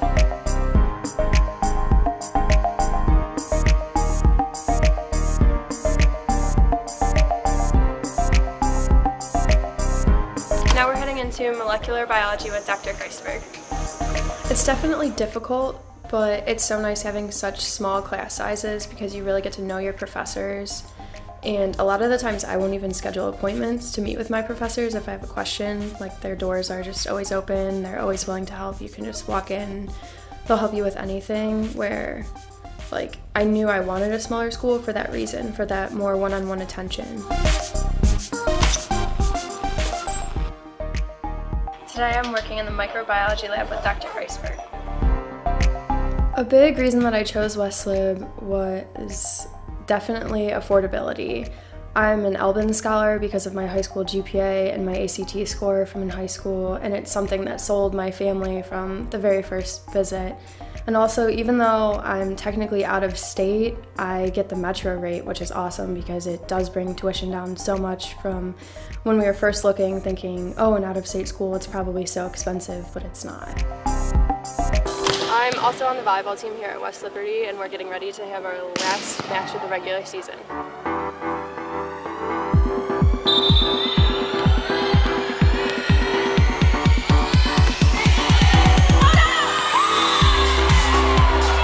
Being a student athlete definitely has taught me time management. It's really difficult when you have a stretch of away games that could be 4, 5, 6 hours away on a Tuesday night when you have class at 8 a.m. on Wednesday morning.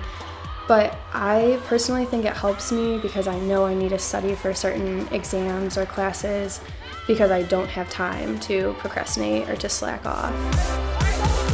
I hope this gave you a good look at what it's like to be a biology pre-med major here at West Liberty. For more information, check out the website.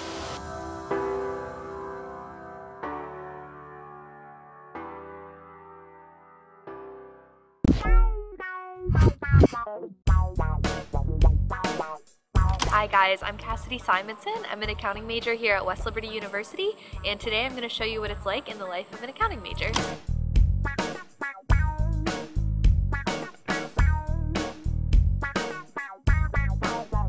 Let's go check out my insurance planning class with Dr. Jace.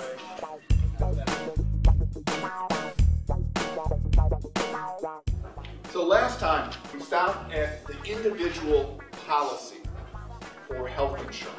And we talked about major medical. What are some key features of an individual major medical policy? Cassidy? It doesn't include self-inflicted injuries. Right.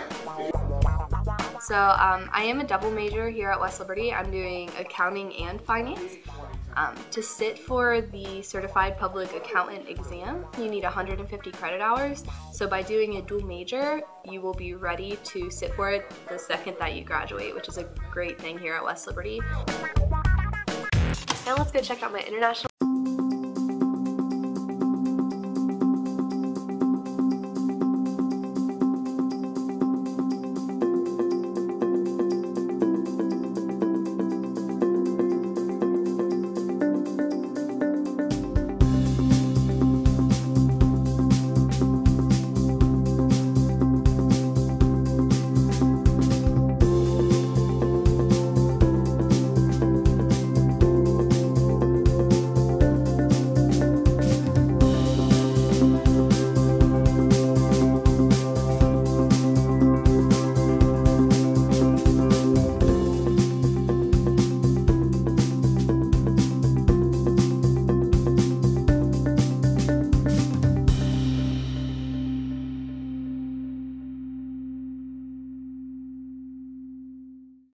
Hi, I'm Kaylee, and I'm a biology pre-med student here at West Liberty.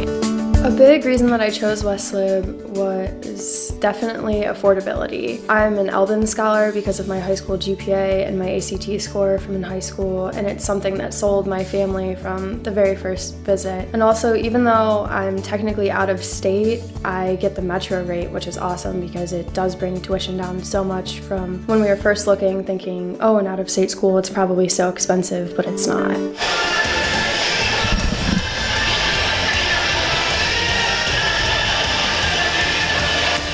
Welcome back to Rockefeller Arena. It is 40-35 in favor of West Virginia Wesleyan. We're having some problems with live stats down here in the Rockefeller Arena, so unfortunately unable to bring you the halftime stats. But we will be able to bring you the rest of this close ball game. The two top teams in the Mountain East Conference, both at 3-1, trying to stay undefeated in conference play. Both these teams already 1-0 in the Mountain East. Petrovic from the foul line gets it back to Bronstead for three. This one is good. Makes it an 8-point ball game immediately. Yeah, Wesleyan was back out of the locker room with the 14-minute mark, and they just spent the entire almost time shooting three-pointers. So they're coming out trying to stay fresh, shooting the ball, and this is going to be an uphill climb for the Toppers the rest of the way. Bolin trying to answer. Can't do it off the rim. Petrovic rebounds it.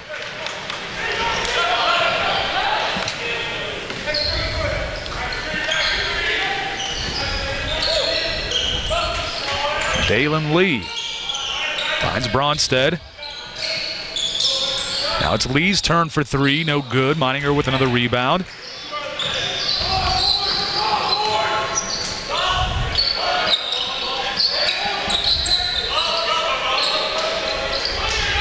Dyer finds Meininger. Inside, pass is tipped away by Bronstead. It'll stay Toppers' ball. 16 seconds left on the shot clock. Again, Toppers still struggling just to find anything open looks. Inside to Ullom. Shot no good, tipped back. Hill will be there. New shot clock for West Liberty. Ullom from the wing. It's good. He's got 9 points. Yeah, that's a big shot. The Toppers really needed that one to go.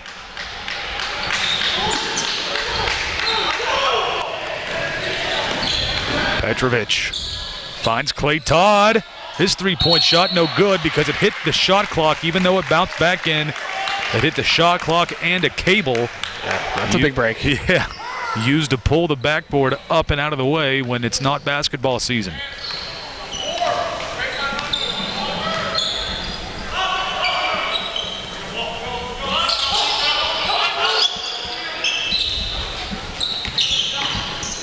Hill in the paint, back out to Ullom. Inside to Meininger.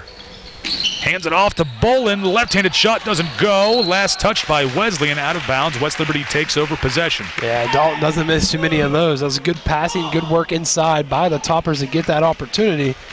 They're working. Like I said, they've grinded for every point they've scored. Wesleyan is making it tough.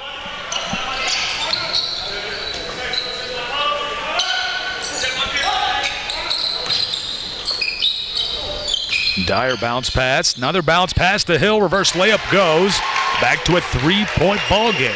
Yeah, that's a nice move there. Toppers got the work inside, and Todd, the more they keep working inside and having success, the more hopefully it'll start opening up some outside game. Todd gets Ullom off his feet. Can't get the shot to go, but the putback is good. Yeah, good job by Todd to stick with that one. Play-Todd with 9 points, along with Bronstead and Petrovic.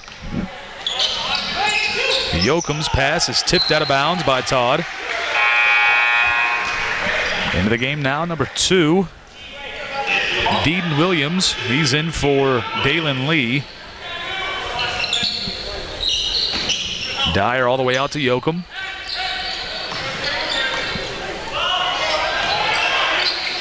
Hill inside to Meininger, back out to Ullom. 3-point shot, no good.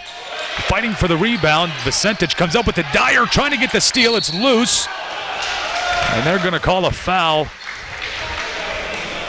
on the Toppers. Call this on Meininger. It'll be his first, team first. That's a break, because they could have called that on Dyer, and that would have been Dyer's third. Instead, it's Meininger's first, and I don't think Meininger was the man who committed the foul. I believe it was Dyer, so that's a break for the Toppers. Meininger trying to steal this one. They're going to call it on Meininger. Can't believe it. Wow. That's a free ball, Todd. I mean, yeah, that's a ball up for grabs. I can't believe that's a foul. That'll be his second very quickly. Team second. And just like in football, the defender has every right to that basketball as the offensive player.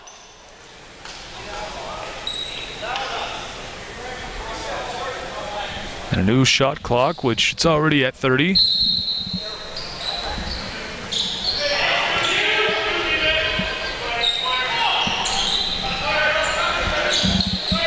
Petrovic comes back to the foul line, back out to Bronstead for three. No good. Meininger gets the rebound. Great defense by Luke Dyer, using his speed, closing in on that three-point shot attempt. Ullom in the paint, gets it off the glass. Back to a three-point ball game. Yeah, it could have been an and one there, too. I think Will took a little bit of contact. No call. Ullom with 11 points. That turnover forced by Eric Meininger. Out of bounds, Toppers take over. This is Tyler Primer into the ball game for Will Ullom. Yeah, let's see if Tyler can come in and bring a little bit of that spark that he's been doing these last couple of games for these Hilltoppers. Maybe starting to get a little bit of traction here, Tom, but every time they've done that, they've let Wesleyan just regain all the momentum.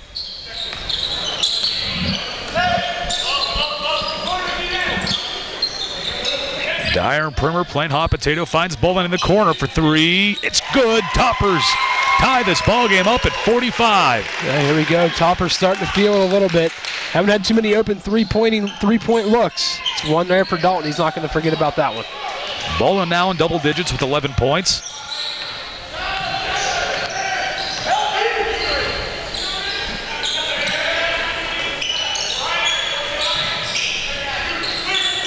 Percentage hands it off to Todd. 12 on the shot clock.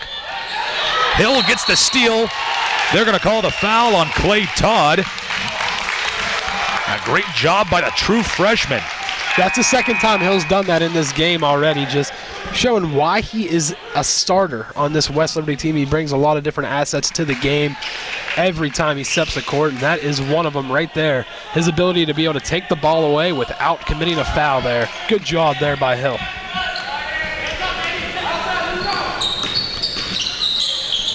Now he's going to take his chance at a three. No good.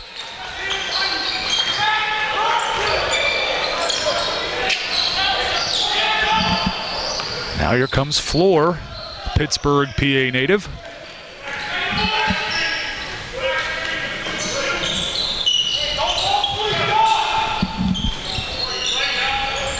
Percentage to Petrovic. Travel will be called. Another turnover. The Toppers get the ball back. Yeah, I'm really glad the officials called it because they called the same thing on Hill earlier in the first half. That one was a little bit more severe that time, but still, if you're going to call it one way, call it both ways there. Marlon Moore, a late exit out of the dressing room, just now rejoining the team. Keep an eye on that. Dyer finding Bolin on the wing. Three-pointer, no good, but he is fouled. Bolin will shoot three. That one will be on Deedon Williams, I believe. Yeah, Wesleyan's played such tough coverage on West Liberty outside of the arc, and when you do that, sometimes you're going to be guilty of fouling on a three-point shot if you're going to play that tight and try not to give anything up. First one is made.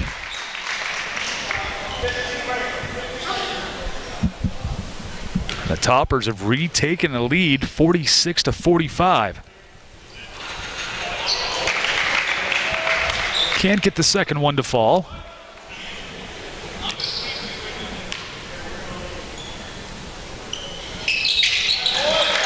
The third one is good. 2 out of 3 ain't bad. That's what Meatloaf said. Yeah, we're in one now, Todd. Yeah, Toppers lead by 2. Quickly up to Vicentich. Passes it back over to Bronstead and Deedon Williams. Good defense there by the Toppers, getting back in the press, not allowing any open shots, no clean looks under the basket. Great job. Vicente straightaway three is good. West Virginia Wesleyan takes that 1-point lead back.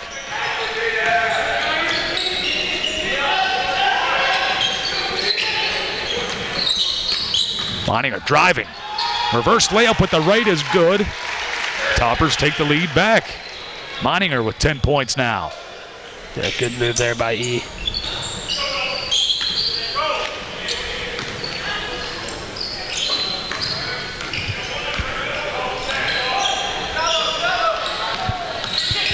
Floor dishes this off to Bronstead. Now Petrovic looking, finds Vicente, another three. And it's a 2-point game again. Vicente now 8 points. Yeah, he's just lighting it up right now in the second half. Back-to-back threes for him, getting hot. Primer in the corner trying to answer. He does. He's up to 6 points. Here we go. Topper's starting to get some looks from three, and we'll see if this is the game Wesleyan wants to play.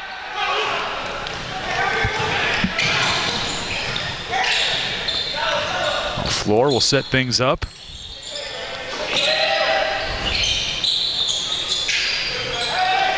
Inside pass to Bronstead. Good one there. Good look and a good bucket. That's just good offense right there. Toppers did everything they could. Bolin just was a half a second too late there, coming back from the cut. Moninger into the paint. Shot is good off the glass. 12 on the night for him.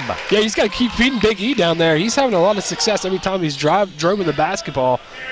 Being crafty around the rim as well. Still got the leg taped up. He's a warrior.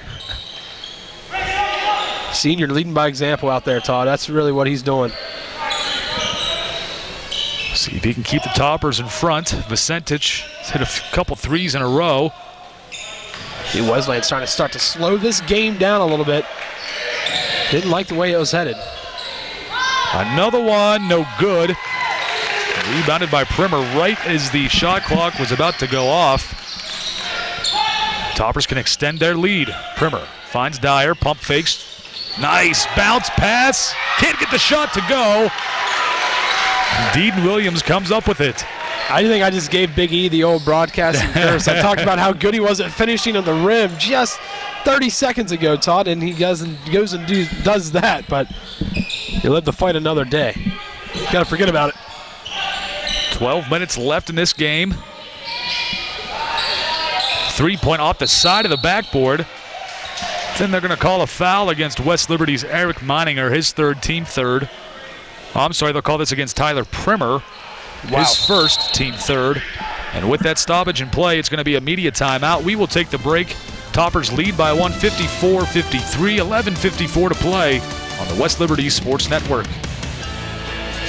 A&B Kia, the Valley's only total indoor showroom, is a proud sponsor of West Liberty Hilltopper Athletic Club. If it's cheering on the Toppers or working to provide you with the best automotive shopping experience possible, A&B strives to be #1. Open 7 days a week, A&B is the Valley's financing leader with the ability to say yes when other car dealers, banks, and credit unions have said no. Apply online at ANBAutosales.com. It's quick and easy with an answer within the hour. A&B, located directly off the Boggs Run Road exit in Benwood, West Virginia. Meet the dreamers, the doers, the teachers, and the entrepreneurs, the caregivers, the creators, the volunteers, and the decision makers. They chose West Liberty University for their total college experience, and now they're changing, designing, and connecting the world.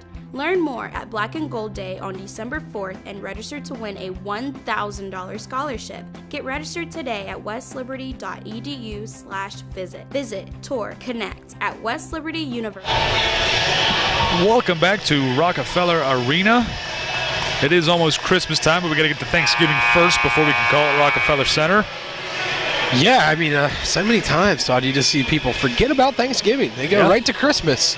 Another one, we've already mentioned Jared Thompson once because he loves CJ Maggie's down here in Buck Cannon, but he's a Christmas guy. Yeah, as soon as, what was it, November 1st? Yeah. Less than a couple hours after. Midnight at November 1st, he's got the Christmas tree The Christmas tree was up. Shot by Williams, no good. Rebounded by Brady Arnold.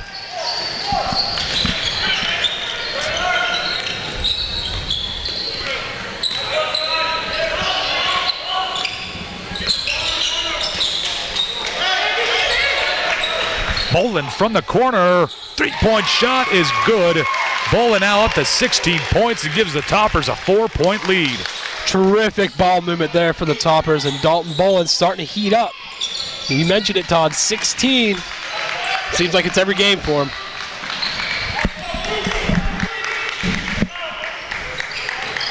Petrovic finds Vicentich. Now it's Bronstead. Three-pointer is good as well. Back to a 1-point game. And a timeout called by West Virginia Wesleyan.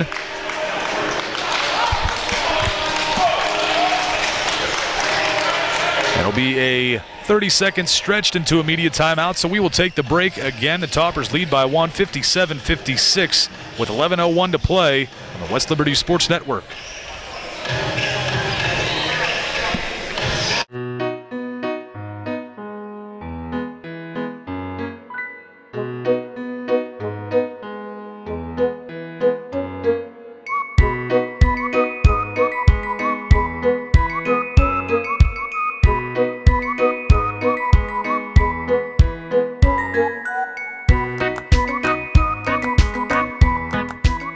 You earned it.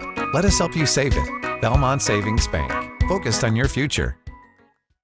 At the Country Club Rehabilitation Campus, we provide a unique environment for your loved one to feel right at home. Our residents receive the freedom of living in an apartment or personalized private suite with the care of our skilled nursing staff.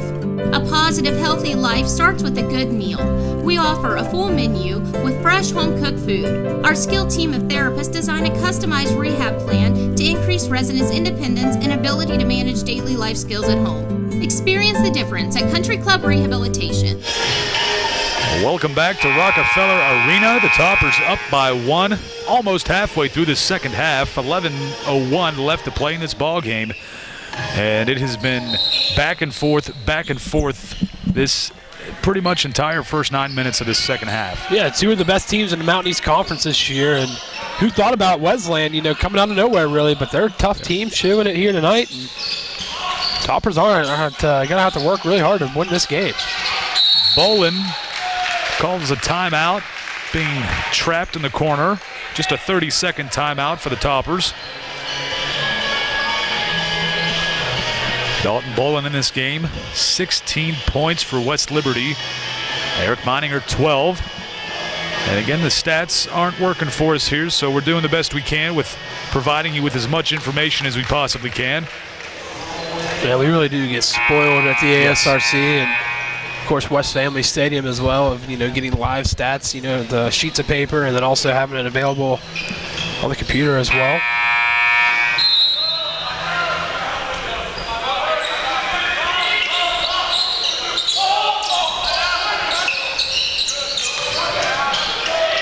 Dyer. 5 on the shot clock. To Meininger, spinning. Shot is up. Foul is called. Doesn't fall, but Eric will shoot 2.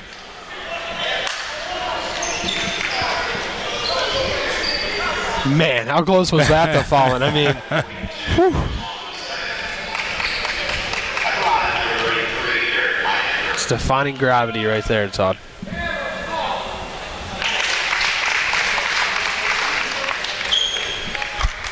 First one goes for Meininger. Second one as well. Give him 14 points. Toppers lead by 3. Gotta love the way he shoots. It's just that kind of a line drive type of shot. Doesn't waste any time getting it there, that's for sure. Petrovic gets this up the floor, almost to travel. Very close. Very close.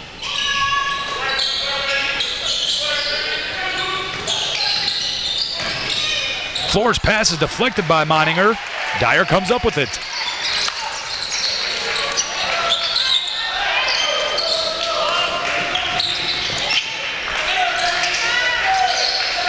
Meininger driving, gets tackled to the floor by Floor. Eric not happy with that, tackled him from behind.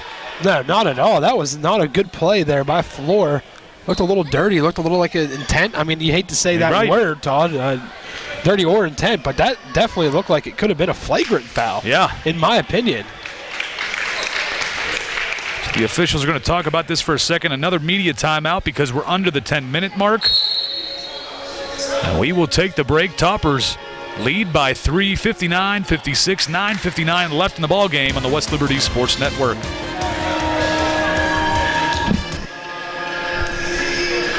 Your business keeps you busy all day. You need to save time and money. Main Street understands, so we offer convenience, service, and advice. Maybe that's why we keep growing. We have business checking, the absolute lowest fees, and savings with higher interest rates. Locally owned with local decision makers. Built by the people, for the people. We don't want to be the biggest bank, just the best. Main Street Bank.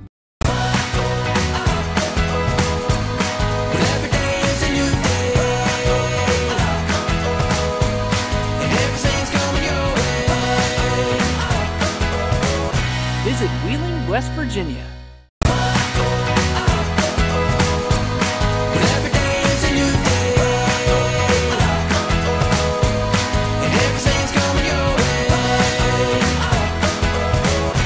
Visit Wheeling, West Virginia.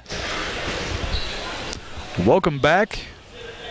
And after that foul, the Toppers will throw this in from the baseline. It'll be Luke Dyer. Todd, I really can't believe that wasn't a flagrant foul. I really can't believe that it wasn't.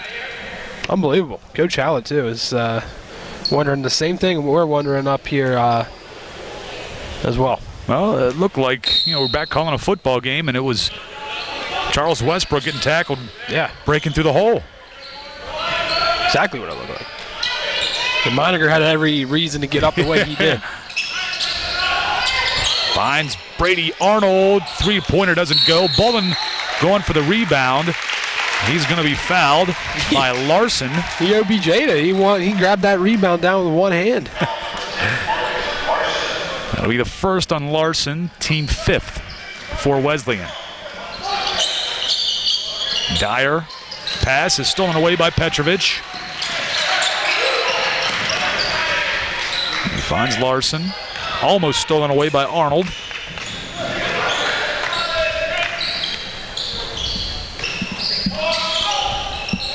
Vicentich, another three. Again, good.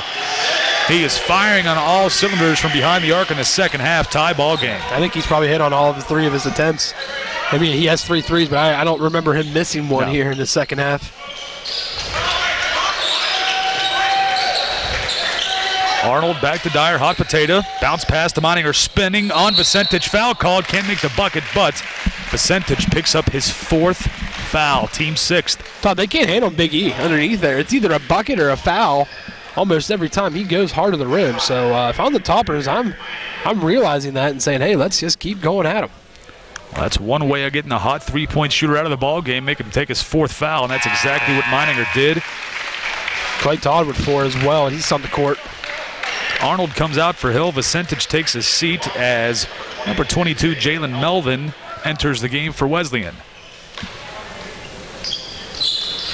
1 of 2 made for Meininger. It's a 1-point ball game. Toppers have really shortened the bench here in the second half.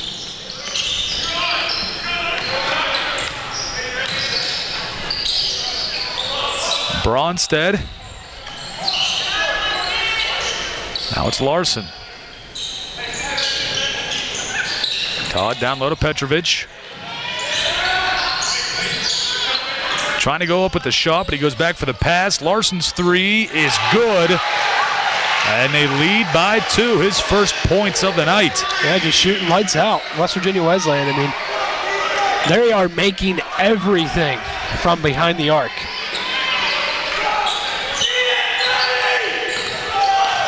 Dyer setting things up, finds Hill. Now it's Meininger. Taking a step back, makes a move around Melvin, finds Bolin. Dalton, fade away, goes, tied at 62. That's an unreal bucket right there. That would be going on Dalton's highlight reel. Kobe. Yeah.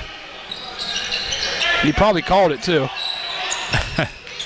Melvin making his way up the floor, loses the ball but gets it back. Hands it off to Petrovic. Foul going to be called on Luke Dyer. Coach Howlett thought that they were calling him stepping out of bounds. But Dyer picks up his 3rd, team 4th. Yeah, I didn't see anything on Luke. Must have got a reach in or something. 21 on the shot clock for Wesleyan.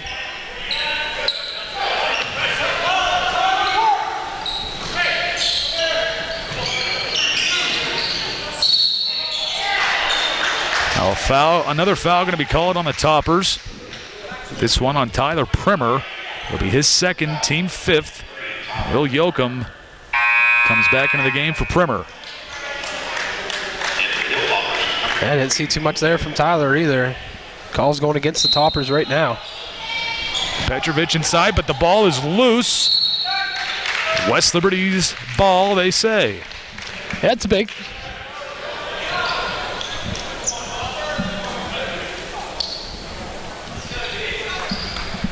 The Toppers back with the starting 5 out there. See if they can ignite a rally.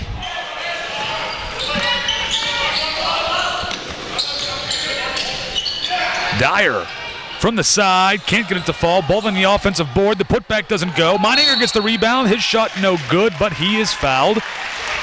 We'll see who they call this against.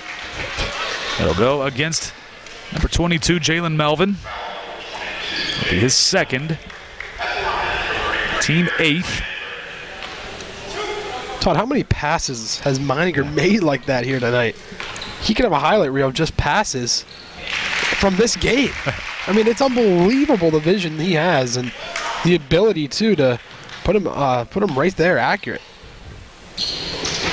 2 for 2, and I'll correct myself. That's the 7th team foul on Wesleyan. 17 points now for Eric.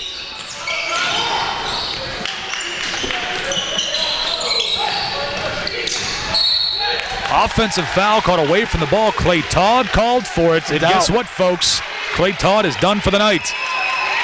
Yeah, and Coach Merriweather's got to be close. He's almost close to a T.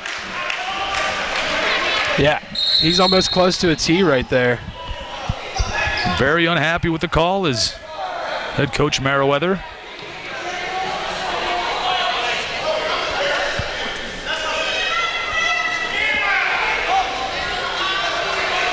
Wow, I can't believe they're letting him get away with what I mean, I don't know if you guys could see that on the screen, but I mean, I heard what he said, and I can't believe he got away with it. We'll just put it that way. Wow.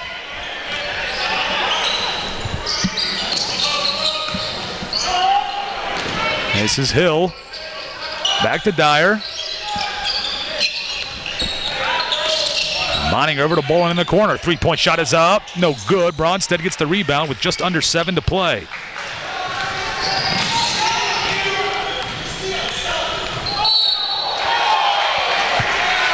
A foul will be called against Hill, his second, team 6th. Yeah, maybe just a little bit too aggressive that time by Hill. And you know they're going to be looking for things now, obviously. Got to be smart out there. That's what Coach Hallett just told his team. Be smart out there. You know they're going to be looking for stuff. Meininger almost gets the steal. He's going to be called for the foul. His 3rd, team 7th. Now West Virginia Wesleyan in the bonus. Yep, Big E was just so close to being able to steal that one and be home free for an easy lay-in. Maybe just a half a second away. Half a second difference between this team's 7th foul and a 1-on-1 for Wesleyan, and 2 points for the Toppers. Melvin cannot make the front end of the 1-on-1. It stays a 2-point ball game for the Toppers.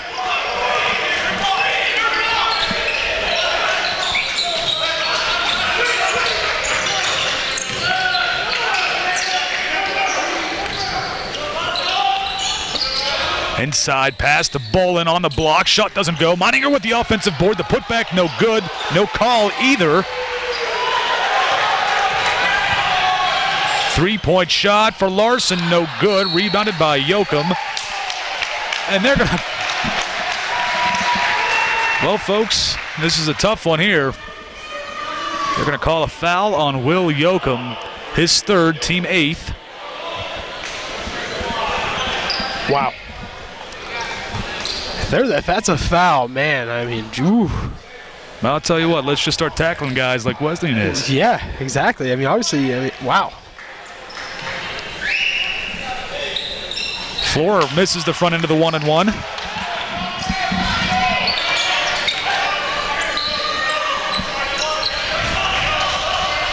You're not going to be able to touch anybody the rest of this game or you're going to get called a foul. It's basically what the refs are saying right now, Todd.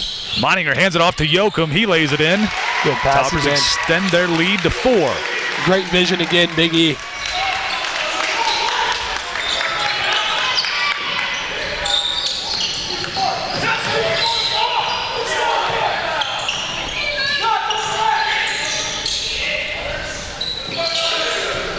Melvin to Larson. 9 on the shot clock. Melvin gets it to Petrovic with 4. The shot is no good. Rebounded by Bolin. Finally missed one. Yeah.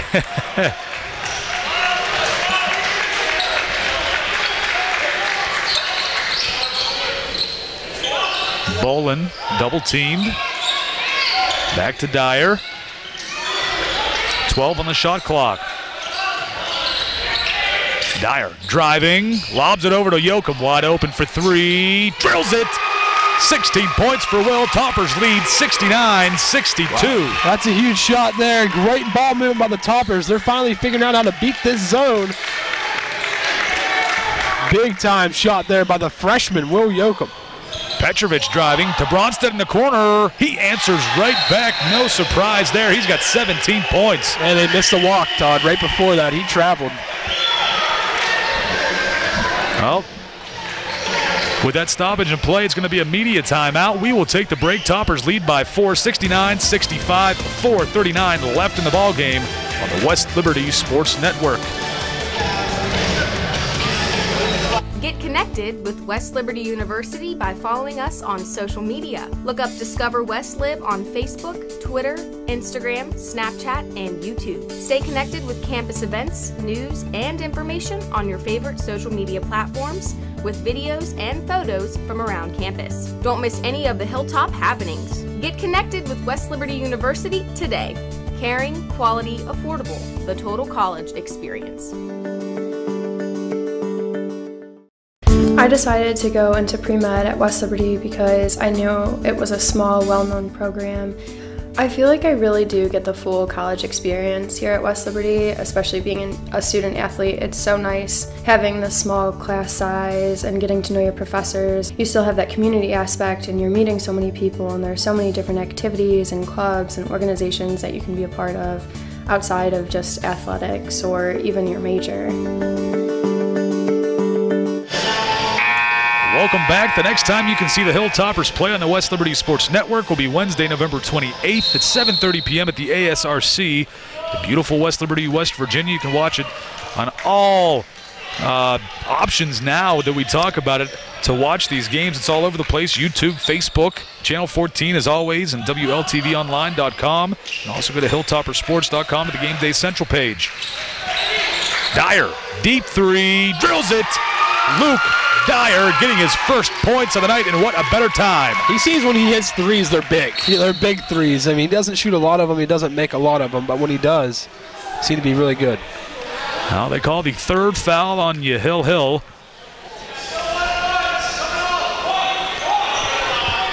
And this will send Vicentich to the line. 9th team foul on West Liberty.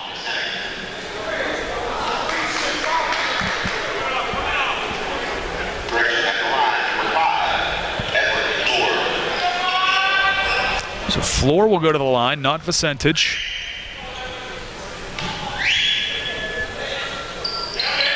Wow. No good.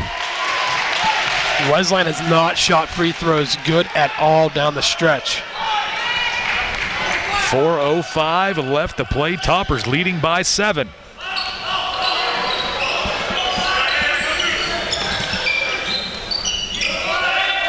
Dyer looking, finds Meininger.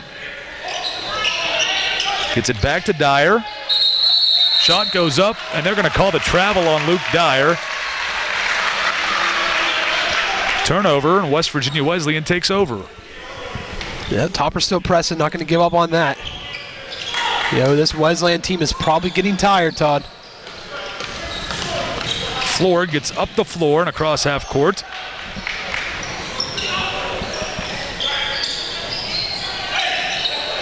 Vicentich to Bronstedt, now Petrovic.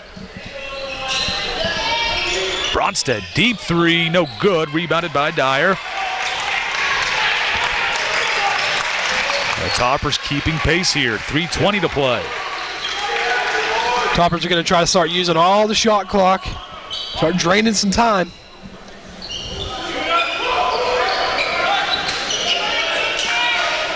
Dyer still surveying, hands it off. Pass is tipped away. Stopping up short, three-point shot, no good. Bolin fighting for the board, and Hill comes up with it with just under 3 minutes left. What a play there by Dalton Bolin to tip that one away. Yahil Hill coming back, helping him out. This Topper team's digging deep right now, Todd. They really are.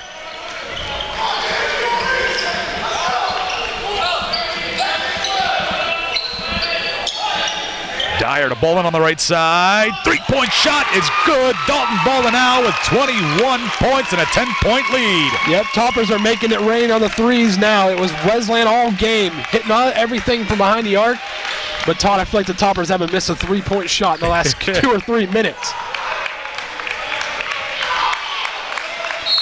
Timeout called by the Bobcats. With 2:13 remaining in the fourth quarter. And this Hilltopper crowd on its feet at the Rockefeller Arena. Yeah, Todd, just what a gutsy effort here for the Toppers. Just down 5 coming into the second half, and man, are they fighting. It is a full 60-second timeout. We will take a break and come right back with 2:13 left in the fourth on the West Liberty Sports Network. I chose to stay in the area because I grew up just 45 minutes away from West Liberty, and when the opportunities presented themselves with this healthcare management and how great the school is and baseball and everything that came into play, I couldn't surpass it. It was awesome, and the school itself, everything here is amazing. Professors are setting us up for success. There's always something to do up here. I've been here for a few years now, and the feeling's surreal every day. You couldn't ask for much more. So I came to West Liberty because I received a full scholarship and I will be graduating with no debt. You don't have to be an accountant to realize that coming to a school with 0 debt is the best way to do it. West Liberty was just the most affordable option for me. Welcome back to the Rockefeller Arena. It is West Virginia Wesleyan ball. They took a timeout with 17 seconds left on the shot clock. The Toppers with 9 team fouls, West Virginia Wesleyan with 8. Both teams in the bonus, one more for the Toppers, and Wesleyan will be in the double bonus.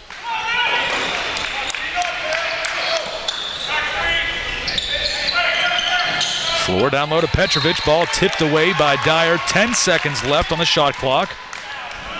Good hands again. Toppers have really dialed in defensively as well these last few minutes. Floor, driving, passes it out. Step back jumper, no good. Rebounded by Luke Dyer. Under 2 to play. Toppers will slow things down, leading by 10. Took the words right out of my mouth, Todd. That was literally what I was going to say. Toppers are going to slow it down here. Why wouldn't they? You can see the hand gestures from Coach Howlett on the sideline. Take it slow. Yeah, he's going to tell them exactly when to go here. Moninger finds Yoakum underneath the bucket. Shot is good with the left hand. Yoakum up to 18 points. Yeah, Will's having a breakout game here.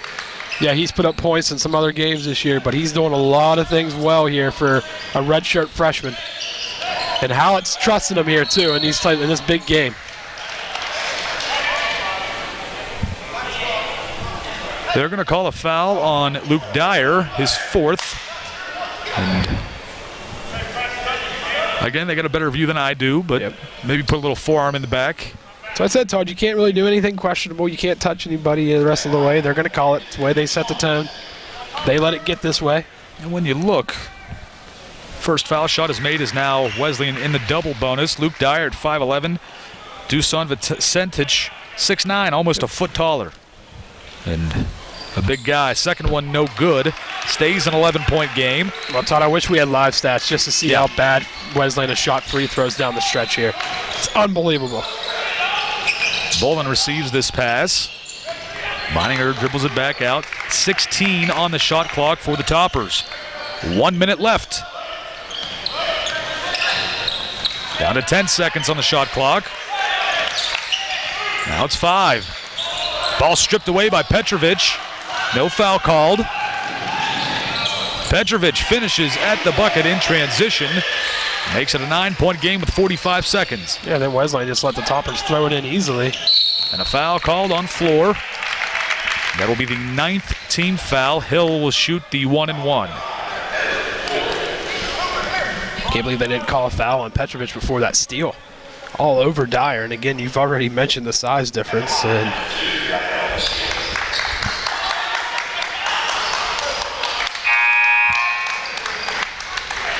now Petrovic comes out as Braden McGrew comes into the game. Number 14, McGrew from Winfield, West Virginia. Hill makes his first. Toppers are in the foul shooting business now. All they got to do is take care of business at the free throw line, and this victory's theirs. Hill doing just that, making both. An 11-point lead, 41.4 left. The Toppers take a 30-second timeout. And Todd, I mentioned, on the way down, I mentioned a little something to you. We were talking about the Steelers game yesterday, and I said, man, over the years, the Steelers just find ways to win these kind of games, don't they? And I can say the same thing tonight. Toppers just find ways to win games like this where nothing's going their way, but they just dig deep and hit some big shots when they need to. It's a sign of a very, very good team. And who knows how much has that loss against Kutztown helping them out right now. Right. Already going through it and knowing what it takes down the stretch to get it done. They didn't do that against Kutztown. This Wesleyan team did. They beat Kutztown.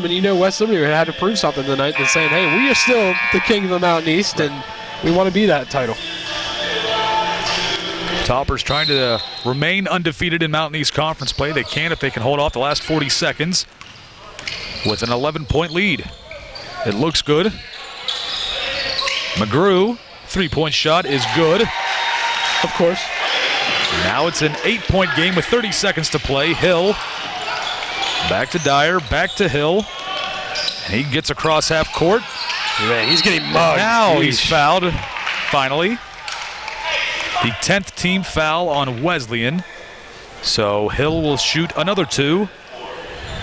And that will be the third foul on floor. How long was it going to take for them to call that? Wow.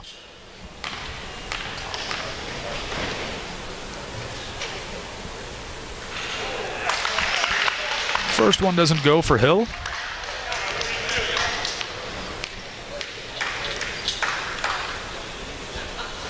The second does. 9-point ball game again. 5th point on the night for Hill. Floor. Deep 3, no good. Meininger with the rebound. 10 seconds remain, and that'll be it for this ball game. Get across half court, and that is it. 3-2-1. What a ball game between West Virginia Wesleyan and the West Liberty Hill Toppers. They win 80-71. This was a great ball game, and we expected no less between these two teams after we saw that first weekend at the ASRC with both of these teams taking on 2 very good PSAC teams. Yeah, Wesleyan took down 2 very good PSAC teams. West Liberty fell to 1, but the Toppers, it just seemed like that after that loss, they got things rolling. A little bit of a scare tonight, only 35 points in the first half. Had to figure some things out in the locker room, but when it came down to it, Todd, this team really reached deep and came out with one of the better performances I've seen from them in a long time. Coming down the stretch last year, they didn't play their best basketball, and then of course, now they're starting to get into a rhythm here, and that's a character-defining win. Like you said, that's a sign of a very good basketball team. I agree with that wholeheartedly. That was a win that this team needed, and they needed to prove, hey, we can come into the road and win these games against good teams. And that's exactly what they did. Speaking of good teams, we've got to give credit to head coach Jack Merriweather, where this team was just 2 short years ago, where they were to where they are now. This team's going to win a lot of games this year. What a drastic difference, and it's a lot of it has to do with head coach Jack Merriweather. So, and you could see at the end of the game the ton of respect between both the coaches, Coach Hallett and Merriweather. So this could be a rivalry in the making in the coming years with Coach Merriweather and Coach Hallett. Again, thank you to the students that came down and helped us bring you this live video broadcast. Autumn Hayes and Chad Richards, thank you very much for coming down on a school night. Of course, Kyle, you're always with me, so thank you for making these trips. Yeah, we got a fun one today. Yes, we did. Good news is we're going back with 2 W's, and when we're eating turkey on Thursday, Todd, we're not going to be feeling any kind of sorrow.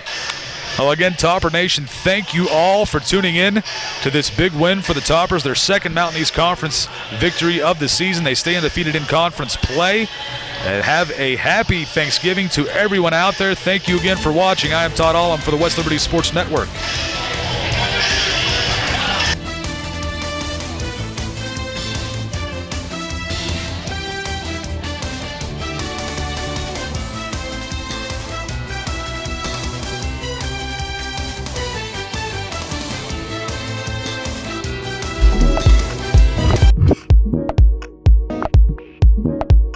Hi, I'm Sydney Stewart. I'm a psychology major here at West Liberty, and I'm going to show you what it's like.